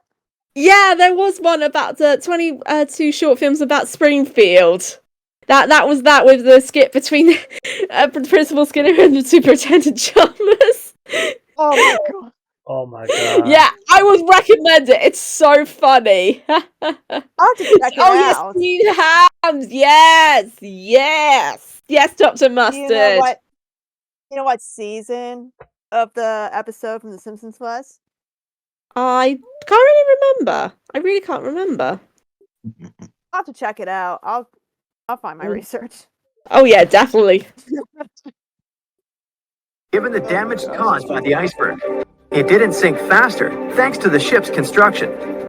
There were 16 watertight compartments in the lower part of the ship. They worked as a lifeline. When the iceberg crashed into the hull, it broke into 6 boxes. The Titanic could have stayed afloat Not really 6 only boxes, but for that 6th puncture, it was actually into a coal bunker for boiler room number 5. And basically, the increase in pressure from the first 5 that were actually breached, which is basically most of the damage from boiler room number 6, actually caused the bulkhead for boiler room number 5 just to cave in, and that's what basically seals the deal. One more moment, of course. If you look at it, only the first 3 cargo holds in boiler room number 6 attributed directly to the flooding of the Titanic, since the water in the forepeak tank, which was 119 tons, it remained trapped in there, and the storerooms above it remained dry, thankfully. Of course, the coal bunker only opened after the pressure on the non-watertight doors, so to say, of the coal bunker bursted open at around, I believe, 1:10. And of course, it is believed to have killed 2 or 3 engineers, these being assistant junior engineers, Harvey and Shepard. But it is believed Bertie Wilson, who was the senior assistant engineer, was also there. At least Frederick Barrett described him being there in one version of his account at the inquiries as well. But of course, he managed to survive. But if it was, for example, the bulkhead breaking, as some stated before, Frederick Barrett wouldn't have survived the disaster. Compartments had been damaged. Water filled the first 6 compartments within 1 hour. During this time, for compartment number 1, you had that forepeak tank that they did not know about. So basically, that forepeak tank was basically watertight itself, but the top part did not flood until a little bit later, just as the valve was about to dip down. The storerooms, of course, they were noted to be driven by the lamp trimmer Samuel Hemming. And Hemming, of course, he managed to survive by jumping overboard. He stayed there with the deck storekeeper John Foley. And he was awoken by the sound of hissing that came from the forepeak tank when all the air escaped out of it. And the boatswain mate, his name was Albert Haynes, came by, as did Chief Officer Wild. And Wild asked what the sound was, and Hemming confirmed to him what it was. Wild was very quickly on hand, by the way, for someone who was supposedly off duty, which leads me to believe he was awake or something on the likes of that, since there is an account in Geoffrey Marcus's book, The Maiden Voyage, which states he was seen on the bridge. However, no witnesses named, but that's a story for another time. But indeed, the storerooms above it remained dry and the water remained in the tank, attributing only to the weight of the ship, not to the flooding. To the right side. Then, water began to flood the salvage boat. God. Pass. It showcases the sixth compartment, which was of course problem number 5, flooding quite quickly. In real life, the water remained in the coal bunker, which was about 180 tons of coal, if my memory serves right. The water, of course, went higher and higher up there, and ultimately it broke open due to the pressure of it all. And as I mentioned before, it sadly is believed to have killed junior assistant engineers, the junior second assistant engineers, Herbert Harvey and Jonathan Shepard, and possibly senior assistant second engineer Bertie Wilson as well. But the problem I have with it, you can see, is that it doesn't showcase the water flooding above the compartments as well. It seems like the water seems to be blocked into the height of the compartments, like nothing can flood above it. But of course, in real life, that wasn't the case. And I'm surprised they actually never mentioned about the gantry door on D-deck actually helped accelerated the flooding. Not only just that, one interesting discovery I managed to make, which I should credit to a friend of mine, not only the gangway door caused the severe port list ultimately later on, but also the open portholes on D-deck in front of the gangway door on the port side, since about 4/5 of them are wide open, which could only be done by hand, since they would have been opened by a key, which only the steward of those staterooms would have. So those attributed quite to the flooding as well, including likely the list. So it wasn't just a gangway door, which this is a very recent discovery, by the way. Oh, cool. Okay, yep. But let's definitely say to that once everyone's found out what the truth was at the time. Titanic will founder. Titanic will founder. Yep. Quotable line. Right, okay. 6 boxes were filled. And from that moment, the sinking rate was growing with every second. The ship's bow sank under the water, and then the stern filled up. Can you guess how many theories of the Titanic... Those questions for a third video, seriously! Okay. First of all, that actually explains my theory about this whole entire video. It basically jumps from one video to another to another. If you actually recognize this video from a Historic Travels Brightside reaction, this is the one right here. First of all, I guess Titanic's not like a horror movie now because you got the thunder and the lightning. Ugh. Very, very frightening. Ugh, this is unbelievable. Oh my god. Right, okay, so since Sam's reacted to that one, might as well us reacting to this one. Let's have a look. Sinking exist? Right, loads, including a theory of my own, which I'm going to share with you today. Oh, they have a theory! Oh my god, now I remember this! I think we reacted to this before! Yeah, but I don't think... you may find when ready. Oh my god. Right, okay. Until now. You can decide which one seems most likely to you. What? Oh my god! That red? What is that, to be honest? She looks to be quite intact. Oh my god. Oh my god. I guess the masks are standing up. Oh, hang on. I think we stopped recording. Hang on. Okay, sorry. Right, okay. Well, I'm about to have dinner anyway, so... Yeah. Okay, let's try again. Right, okay. Let's have a look. Oh, I can't film anymore. Don't worry. I got the rest right here. Ah, bro. Cheers, DK. Anyway, we'll get on to that. There we go. One Piece theory. Okay. The very first version of the event. Okay, so it's basically going to be talking about the different sinking theories. Yeah. was the One Piece theory. It's very simple and basically claims that the sinking happened without any breakups.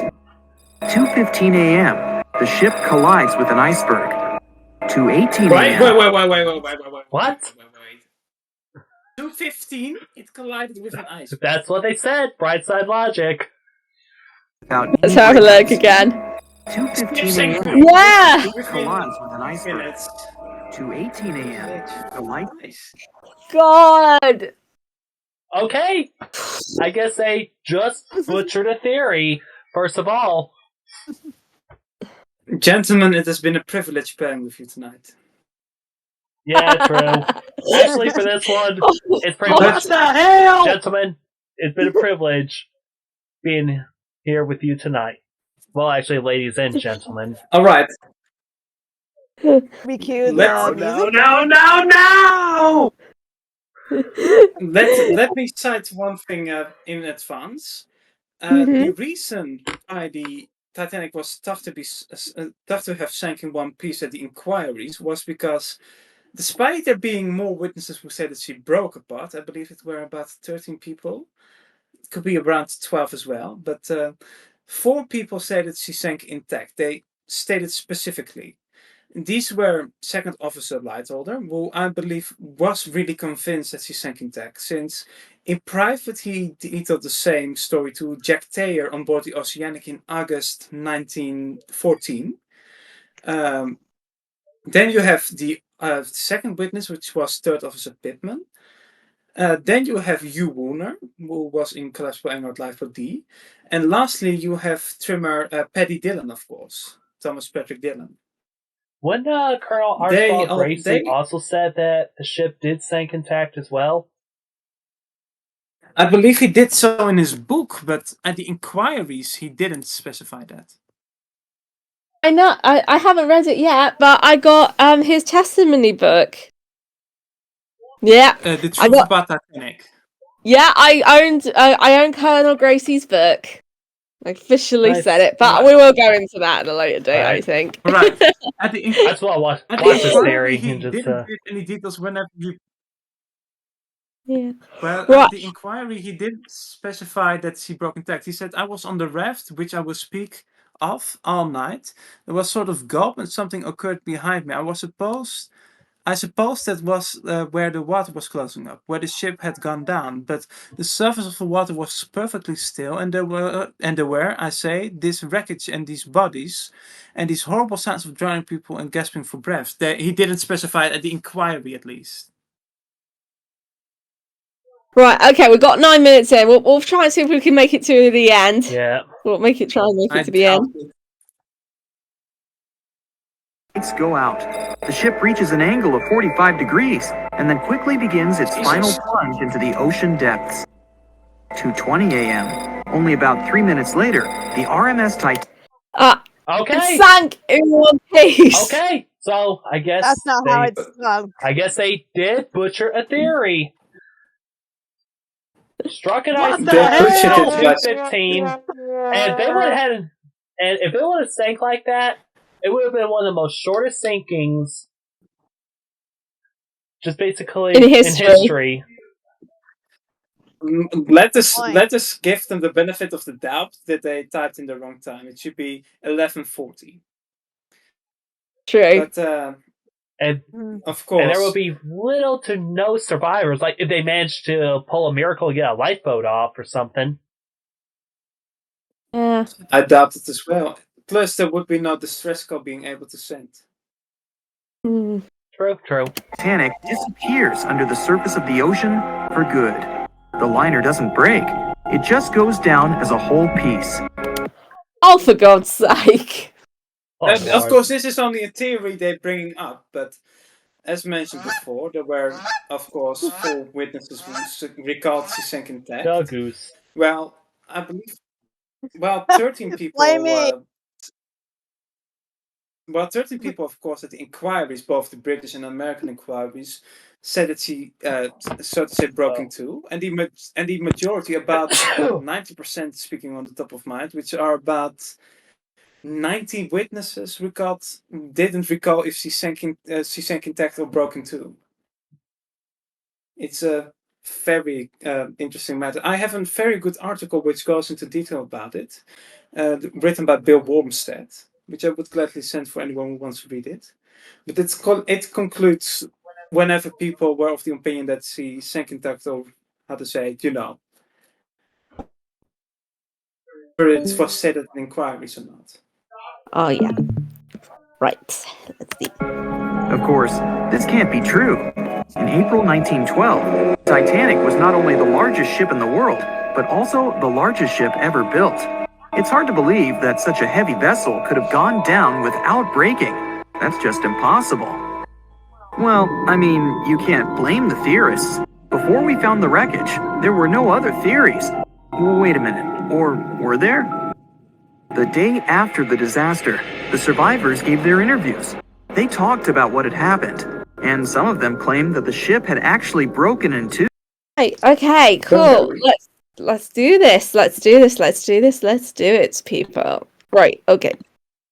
So we're about 8 minutes in now. So it's about 1 a.m. in the UK, so we're just gonna try and Here, a 17-year-old boy outlined the sinking as he remembered it. And LD Skidmon drew a sketch based on his description. No! Okay, we heard of the infamous sketch by LD Skidmore, who was a passenger on board the RMS Carpathia. It was LP Skidmore, by the way. It was Lewis Palmer Skidmore. I always get abbreviations wrong for some reason. Wop wop, epic fail on me. Well, we'll just say the Skidmore sketch, so that's a lot easier. And what's up with this filter? So Brightside just made some sort of weird filter and just put it in their video? that's what I'm wondering. Oh, well. Lord. The picture clearly showed the ship breaking in half.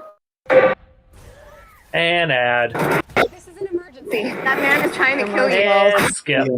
But no one believed Jack or other witnesses. There was no evidence, so their claims were received with a grain of salt. But in 1985, things changed. First, breakup theory. That's when Robert Ballard found the wreckage of the Titanic in the depths of the ocean. When people saw the wreckage, it became clear that Jack and the other survivors had been right. The Titanic did indeed break in two when it sank. So, it's time for a new theory. What kind of monolith? And what kind? Oh my god! That is so jack-legged. Oh my That god! is so jack-legged. Look at the funnels. What the hell? Oh, this is gonna. Oh, so awful. That's the most jack-legged model of the Titanic I've ever seen from Brightside. That's it. But I know who it came from. Who else but Quagmire? I'm just loving the soundboard right now. And Quagmire. it basically said that the Blame keel me. broke. What's got next is Quagmire, Quagmire. Oh yeah. Oh my goodness. Oh god. The keel breaks Okay. at Okay. 7 minutes 2:15. in. Keel breaks. The starboard list eases, and the hull continues to bow and crumble. Okay, they just say 17 forklift. p.m. Ugh. I swear this is getting more dumber and dumber by the minute. Ugh. The galley sections break off. The towers immediately drop under their own weight. The lights go out. The stern is pulled into the air. The bow breaks off and starts sinking. The aft is barely hanging on to the starboard side of the stern section superstructure. The stern section slowly lists over to port as it begins sinking again. It rises up one last... Am I drunk? Or do I see this to do What it? the You're not hell drunk! are we watching? I watched the stunt section being popped out of the water, and I thought the F-breakup theory was unrealistic. This is by far one of the most Jesus. craziest yet unrealistic sinking theories I've ever seen. So basically what it did, it broke in two, stern still attached, and all of a sudden it just rises a little bit and then just pivots in a semicircle all the way down. Okay, I guess that's how it happened. Semicircle as it sinks. It all sounds pretty convincing, right? But people began to find plot holes in this theory. For example, the Titanic couldn't have held together until it reached such a high angle. The breakup would have had to begin much earlier. That's true. This only meant there was still a vast field for research and speculations. So people started to come up with their own possible scenarios. Stock footage. How about we look Okay, this is where the breakup happened. It happened in this living room, and the crack all the way went down to the master bedroom. Oh my lord. So we're looking at deck layers of a house. Oh my word. Okay, are we enjoying being tortured or what? Yeah. Oh my god. No one likes. V-brake and Air 1912 V-brake. That's it! We're done! I'm done! See you guys later! Jesus, Are you kidding me? Alright, for the record, ladies and gentlemen. Considering that Aaron 1912 actually commented on one of our videos. Seriously. Alright then. Alright, I want to say one thing for the record, ladies and gentlemen. I want this theory to die. I made sure Aaron 1912 was taken down, and I hope he listens to this. Never attack a friend of mine again. But how to say it? This theory should just die. Don't you all agree? Aaron 1912 is in this video, and Brightside is completely aware of it. I'm sure he is aware of it at this moment. Oh man! Oh my god! We should let the theory just die out, so to say. Oh my god! I have no words. I have no words. No, we According to the first breakup theory, the Titanic reached a high angle, and the weight of its unsupported stern caused it to crack from the top down. But it's physically impossible. So, are there any other ideas? In 2006, Roger Long, a naval architect, decided to research a so-called V theory. 2:17 a.m. The breakup begins at a shallow angle, perhaps as little as 11 degrees. The upper structure fails and starts to crack. At this moment, only its double bottom is holding the Titanic together. But it starts to bend under the strain too, failing the ship. Water is pouring through the crack. It increases the weight in between the two sections, bending the Titanic the other way. Physically impossible. To be fair, I never took physics in high school, but I'm just gonna say it. That is physically impossible.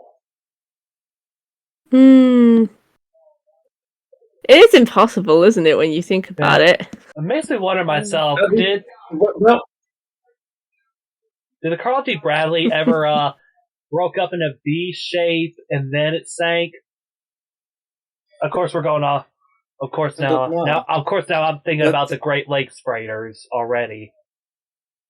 But the point Aaron 1912 tries to make to support the F-breaker theory is he states correctly that the watertight doors behind boron number 6 were all open, the vertical watertight doors it is.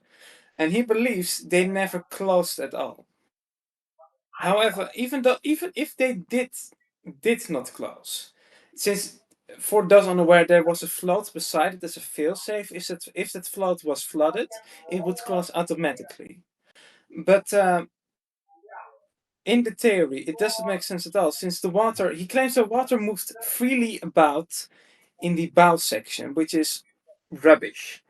Absolutely absurd, since we got sightings of the water being as high as E-deck already in the first 45 minutes. But to state that the bow would rise up again, even only a bit, it's just rubbish. He believes as much as male sex and coffee beans cause buoyancy, or do I believe that was Dublin University or something like that? It was 4 years ago, and I moved on from it. Oh man, are we having fun with this or what? Yeah, we're pretty happy tortured to- here right now. I'll take a nightcap soon to help with Letter the B. struggles. The upper decks get mangled and bent together. The bow heads for the bottom, and the stern is the last to sink. And bearing in mind, they've still got the funnels attached on, which Yeah. is. bleh. I mean, the funnels would Well, have the- been imploded. Both funnel- What kind of wreck is that? The- So I guess Titanic's They Lusitania now. change models around, don't they? Yeah, Brightside changes around their models like they change their underwear. Jesus, right. But one thing, by the way. Yeah. What did I wanted to say? Blimey, I forgot about it. Could you rewind back a bit? Yep. Okay. Which one? Like this one? No, just here. Yeah, just here. Yes. Yeah, Now I remember what I wanted to say. There is evidence that the fourth funnel didn't fail during the breakup or anything like that, but likely did fail when the water was around it. Since Paddy Dillon, for example, he said that the funnel stayed upright, and there is evidence from ashore which claims the same. Oh, like what we saw from the offshore, Titanic Honor and Glory animation. Well, the most recent one? Yeah, the 2023 one. It is a very inaccurate animation, and which I informed our friend Jack here, who I know from way back, by the way. I made some points that could be improved upon, and I didn't look at the trim and heel just yet, since I got another friend of mine who looked after that. But in terms of the timing, there are some very big mistakes, and I could send you my report if you like on it. But I wasn't too impressed back then, I must admit. The other way and pulling it into shape somewhat resemblant to the letter V. The upper decks get mangled and bent together. The bow heads for the bottom, and the stern is the last to sink. This theory has since been disproven many times, though. What wreck Right is that? along That with is it. not what the bow looks like. That looks like, I want to say, Lusitania style wreck.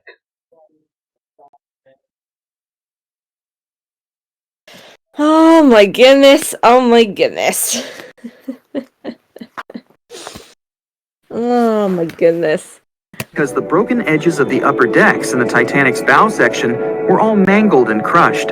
However, we have learned that it happened because of the so-called hydraulic downburst, the force of the water crashing into the deck as the Titanic hit the ocean floor.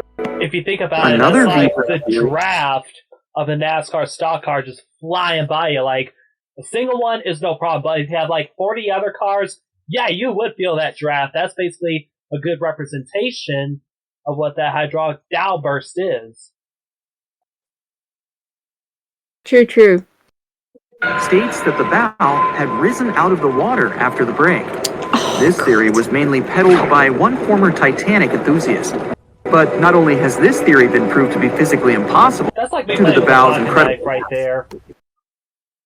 And that's it, right? Yeah, that's like me playing with a pocket knife. fired by incorrect information. Remember Jack Thayer? Not Well, the drawing. No, That's no, not the That's drawing. your Yeah. Yes. That's not even the drawing in question, by the way. Yeah. I have seen it multiple times, but it isn't the drawing in question that Lewis Palmer Skidmore drew, of course. Mm-hmm. And Jack Thayer It was like based that. on It's not the way that he described it. Passengers. But the truth is, That too.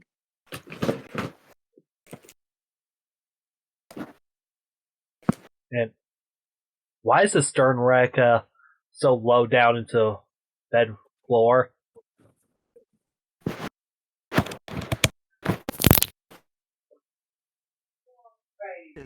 None of them had ever seen the Titanic break down like this. Jack Name me himself one stated ship in an interview that broke the like sketch was Titanic. completely out of context. That's all I have to say. There's no example that would match. Exactly. You can't find one like it because it's so unique. Of course, the Edmund Fitzgerald actually did broke up, but it broke up underwater. And it also isn't too fair to compare a ship of that magnitude, of course, to the Olympic class liners. It's apples and oranges, so to say. True.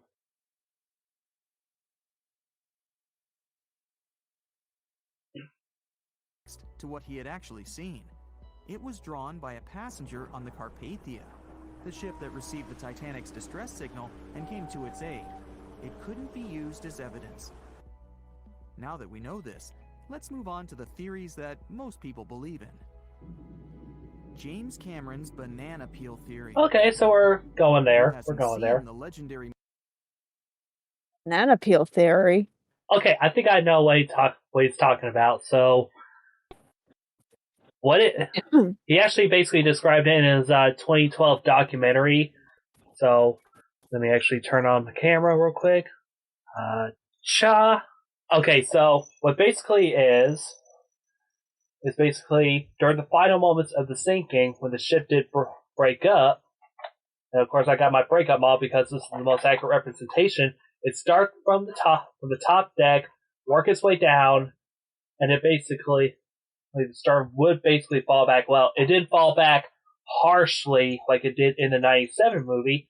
However, a piece of double bottom, two pieces were actually found at the wreck site, just a couple of yards away, and it basically acts like a hinge. So basically, once the star kind of settles back, and the dead weight of the bow would just basically detach and plummets down into the bottom. And it basically is that the stern just is the last to go under. And basically, what happens is, as the star basically goes under, this hinge actually flaps off and breaks off the stern. As the stern imploded, it basically goes into a huge spiral movement. And basically, but it isn't. It is a bit criticized, of course, amongst historians as well. Yeah, but it is very criticizing, acceptable, but highly criticizable. Exactly. movie about the Titanic, right? And note, there's actually 2 VHSs to the Titanic movie, in case of you OGs are watching this. I remember it. The scene where Captain Smith, I believe you may get your headlines, Mr. Ismay, was always the final Insert line. tape 2 to continue. Alright. In the number of nominations and awards, and deservedly. But did you know that James Cameron had been interested in the Titanic for many years? Is that the sub? Sorry, but what is that? Is that the sub? Yeah. That James Cameron wrote to go down the Titanic? All the Beatles would be impressed. A yellow submarine. We all live in a yellow submarine. I don't think that submersible would take the depths of where Titanic is. Years and studied the ship's history. His books and research are very detailed, and he even came up with his own version of the events. It's called the banana split theory. Oh, so I guess we're talking about ice cream now. Banana split. I mean, he literally said it not too long ago. He said it correctly, banana peel theory, and now he's saying banana split theory. Just why? And I just had dinner too. I want to go get myself a banana split. Maybe I might tomorrow. That sounds so good. I can't believe we're talking about ice cream now. Sounds so good. Here's how it goes. The Titanic reaches a 23-degree angle and fractures down to the keel. And of course, first funnel falls first before it touches the water. Falls down. When the double bottom fails, the bow and the stern separate. The stern lists to port, standing vertically, and then begins to go underwater. Yeah, that one's butchered. This theory is the most scientifically accurate one, along with Roy Mengat's theory. Wait, who's Roy Mengat? Mengat theory. I've never heard that name Roy before. Mengat was an engineer who It floated around the Titanic I can community. explain it a bit. It floated around the Titanic community, but it never rings the bell. I can explain it a bit. It is named after Roy Mango, who was a wreck researcher, and he made a lot of models about the wreck as well. You may remember at several expeditions you have these large models. Those are his work. And he was working on a breakup theory, but sadly he never was able to finish it since he passed away in 2015. And I could send some documents on the theory in question, but he said he never was able to finish it completely, so the theory has some flaws lying about. Plausible theory for the time being. 2:17 a.m. The lights go out on the Titanic. At this moment, the ship is at an angle of 20 to 23 degrees. God, those funnels are so jack-legged. I think the first two are like the Kaiser Wilhelm de Grosse.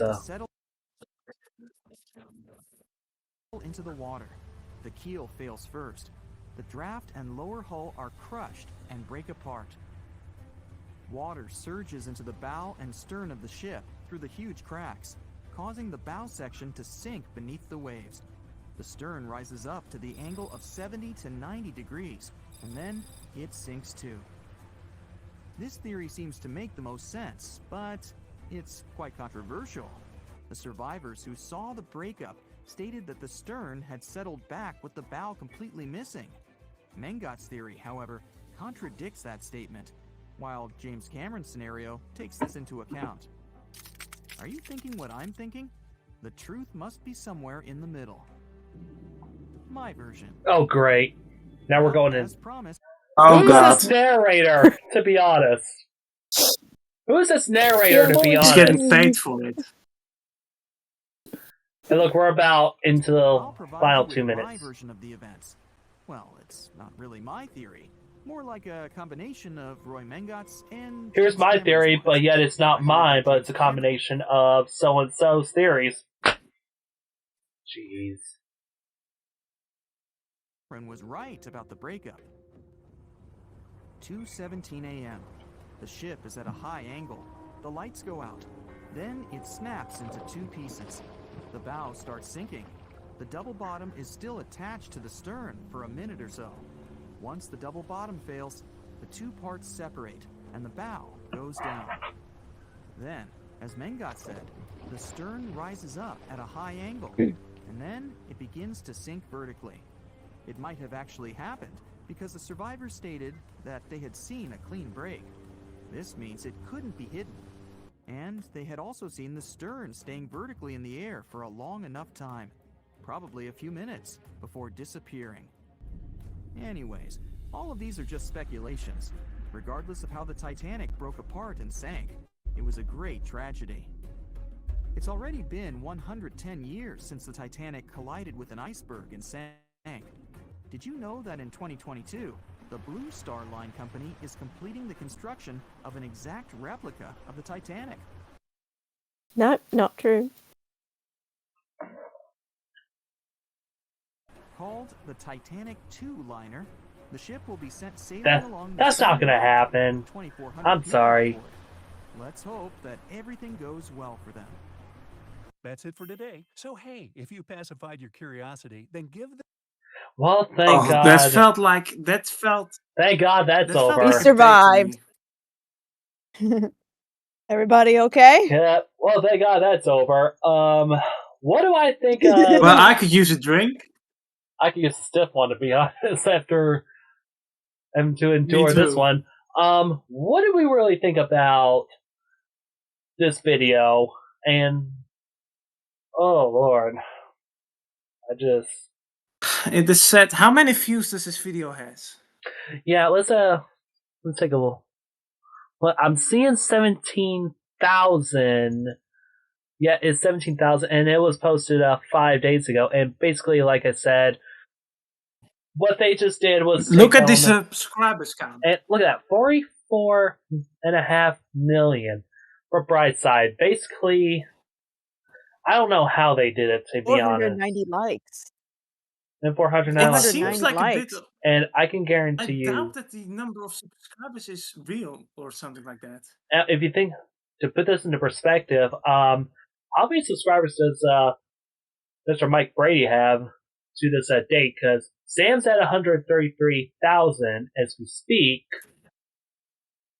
So let's take a look at some of the others. Look at that, 418,000 subscribers. Sam's at 133,000. And how many views does he have?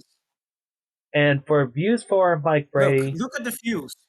It is 2 days ago, and it is nearly 10 times as much. Exactly. Something is clearly wrong here. There's a lot of stuff going on that what Brightside is currently doing. So basically, this is basically some of the same stuff that Brightside has been doing over the years, ever since we've all been on YouTube. However, should we recommend watching Brightside? Don't do it, guys. Lex, don't do it. They get so much information wrong. Now, I like to give them the benefit of the doubt, though. They get a few pieces wrong, but yet there's some stuff that they also got wrong as well.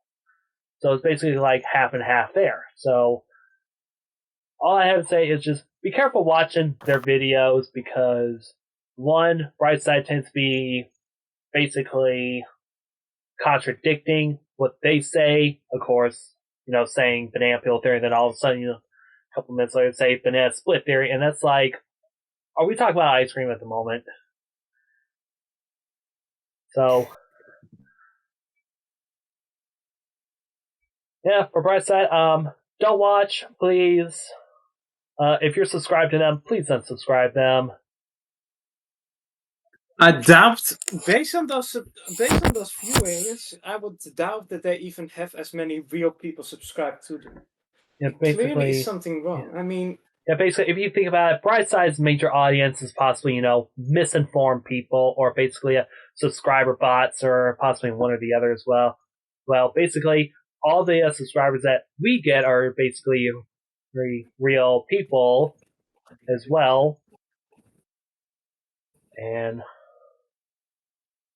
hopefully there might be a day that, unlikely that Brightside might, get hit with a lot of criticism. And of course, as we just all said, basically just turned off her screen. So I guess it's time to wrap this up anyway. So yeah, if you made it here, congratulations, you survived this whole Brightside ordeal.